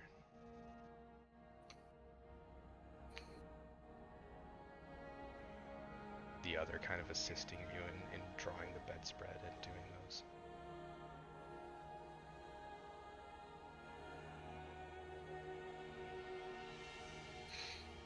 That's not how I expected this to go at all, but I'll take it. No.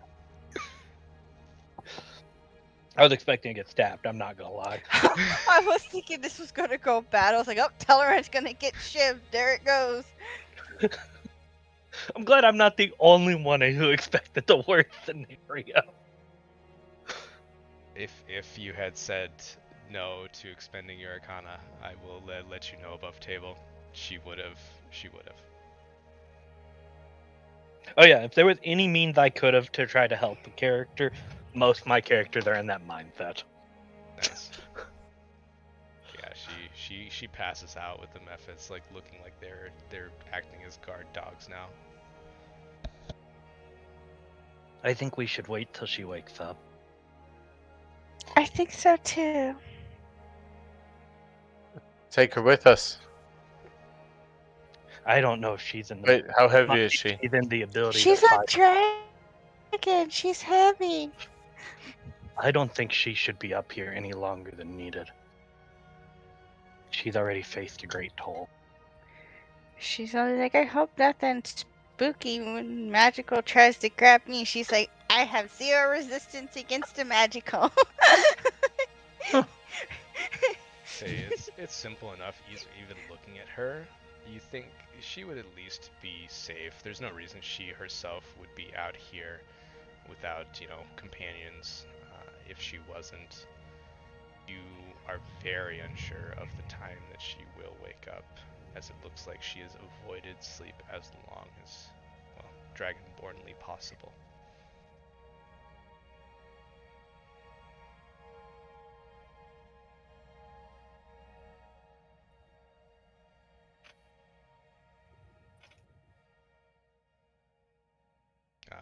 If you all still would like to wait, you are able to do that. However, I need to know how much time you are willing to wait for her. I mean, Tellerant's willing to do a long rest worth wait. Well, I don't think we want to be up here come nightfall.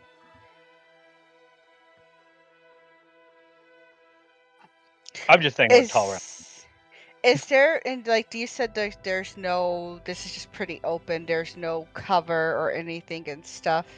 Yeah, I mean, it's kind of open, but it's also kind of a sheer path. This is another path up that you have found. You do kind of see the peak in your vantage right now. You think possibly she might have been wandering up towards that peak herself. So you may have just saved her from a very unfortunate fate.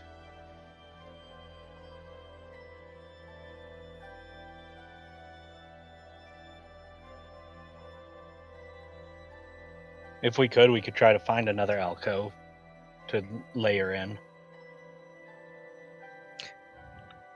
She's like, I think you should try to find shelter before nightfall. And that's what Coraline would be looking for and stuff, is like feeling along the wall, seeing if there was. I'd say at this point, the methods themselves kind of come over to where you've laid her body, and they use their natural shape-shifting to kind of form there's almost like an ice barrier around her. Kind of like this cocoon or this silo that's almost the blue whitish hue where you can just about see through it, but not well. Can you two keep her safe? You see the ice almost nod. So I'm going to pull a piece of notebook paper, or a piece of paper, parchment out, and write a note about, like, basically the guild, and leave it for her. Okay. They might be able to assist her more. Maybe even help with the dream holder maybe help with whatever that was. 'Cause I don't know exactly what it is, but I saw it somewhat when I was in her mind. She's like, that's kind of cool and scary. And she's like, she just kind of takes one step back because she's just like, don't ever go into my mind. I didn't even know I could do that.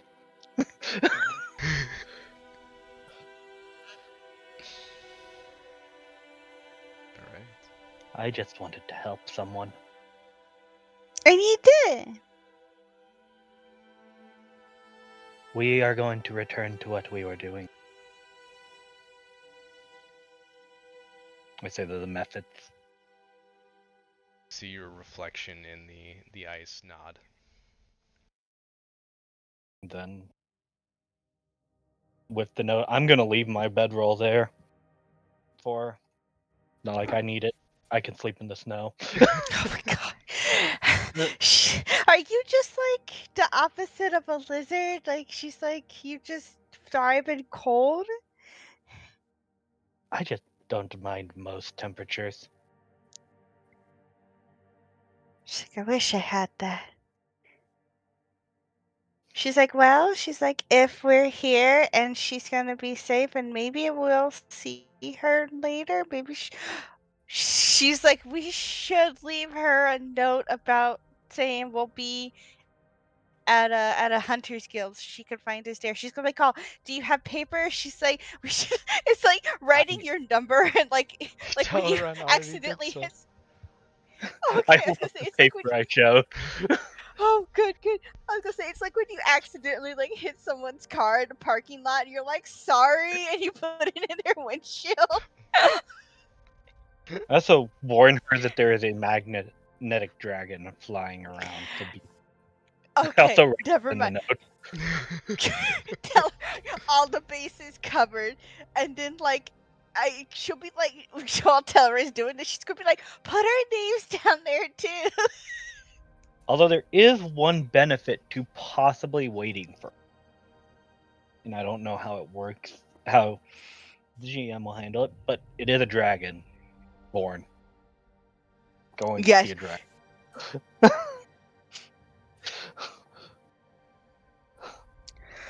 I mean, you if your arcane proclivity kind of know that dragonborns and dragons, well, similar and definitely stemming from some form of origin.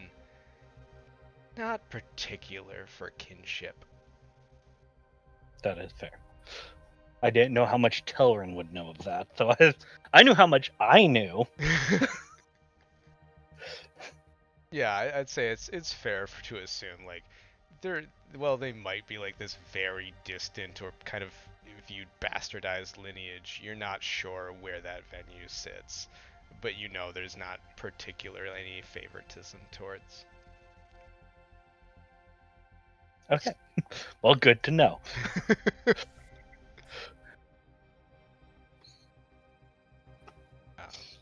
So yeah, left her a note with our names, the guild, and about the dragon. so she knows that it is on this mountain and that it is magnetized, because I don't know how much of her fractured mind would remember. Yeah, it is uncertain. Do you all feel as though you have done a very good thing here? I forget that Carbatic, she will remember this thing, so she's like, well, I guess we're gonna go try to talk to an even bigger dragon now. It worked once, it'll work again. She's like, okay, Coraline is coming around to this whole talking thing. She's gonna be like, I spent my whole life stabbing everything as a source of problem, and she's like, I think talking's not so bad sometimes. I have no charisma. I have no idea how this worked. Coraline has no charisma either too, and she was like, it's always been kind of, she's like, well, it's like the ocean, it's eat or be eaten, and when I come on land, I took that same mentality and I just stab or be stabbed. And she's like, so she's like, we can talk. She's like, I'm down for talking, I'm open. Fighting isn't always going to solve every problem. They I couldn't can't fight hurt me. third. She's gonna be like, they can't hurt me, and people can't tell me I'm doing wrong or steal from me if they cannot move and they're on the floor. Yeah, but sometimes they're stronger. That wizard was stronger than me. If he would have attacked me, I would have died. That's why I hid. She's like, I have poison. She's like, they also can't hurt me if they're paralyzed on the floor. I don't think paralyzing a dragon to work. I don't think so either. So I'm hoping that Carl can use his expertise, knowledge in the language of dragons and talk to him. Yeah, Or her. Our friend's going to talk to dragon. All right. Do you all wish to proceed up the mountain? We are. Yes. All right. I'm going to go ahead and activate this, and then if you all wish to take a bathroom break for 5 to 10 minutes, I think this is a great time to do it. Would appreciate that. I need Thank to you, sir. hydrate. Oh yeah, of course. I know it's been a little bit longer than usual breaks, so I appreciate you guys. I'm going to Gotta get up and stretch. drag you to the first map of this session and this campaign that I have not made. It is from the Chespeku map pack for this game, and I thought it was too beautiful not to share. I'm that so happy it's Look, not wow. green and brown. I can see this and appreciate hard work. I actually might cry because things have just been so beautiful, and I can appreciate it. That is really Infinite cool. ammo, cold gun. Though I am gonna have to restart my Foundry because it is doing something weird, so I would like a break. That would be very. But yeah, we will take a 5-10 minute break. We'll reconvene then. I'll be back. Wonderful gameplay, guys. Thank you so much.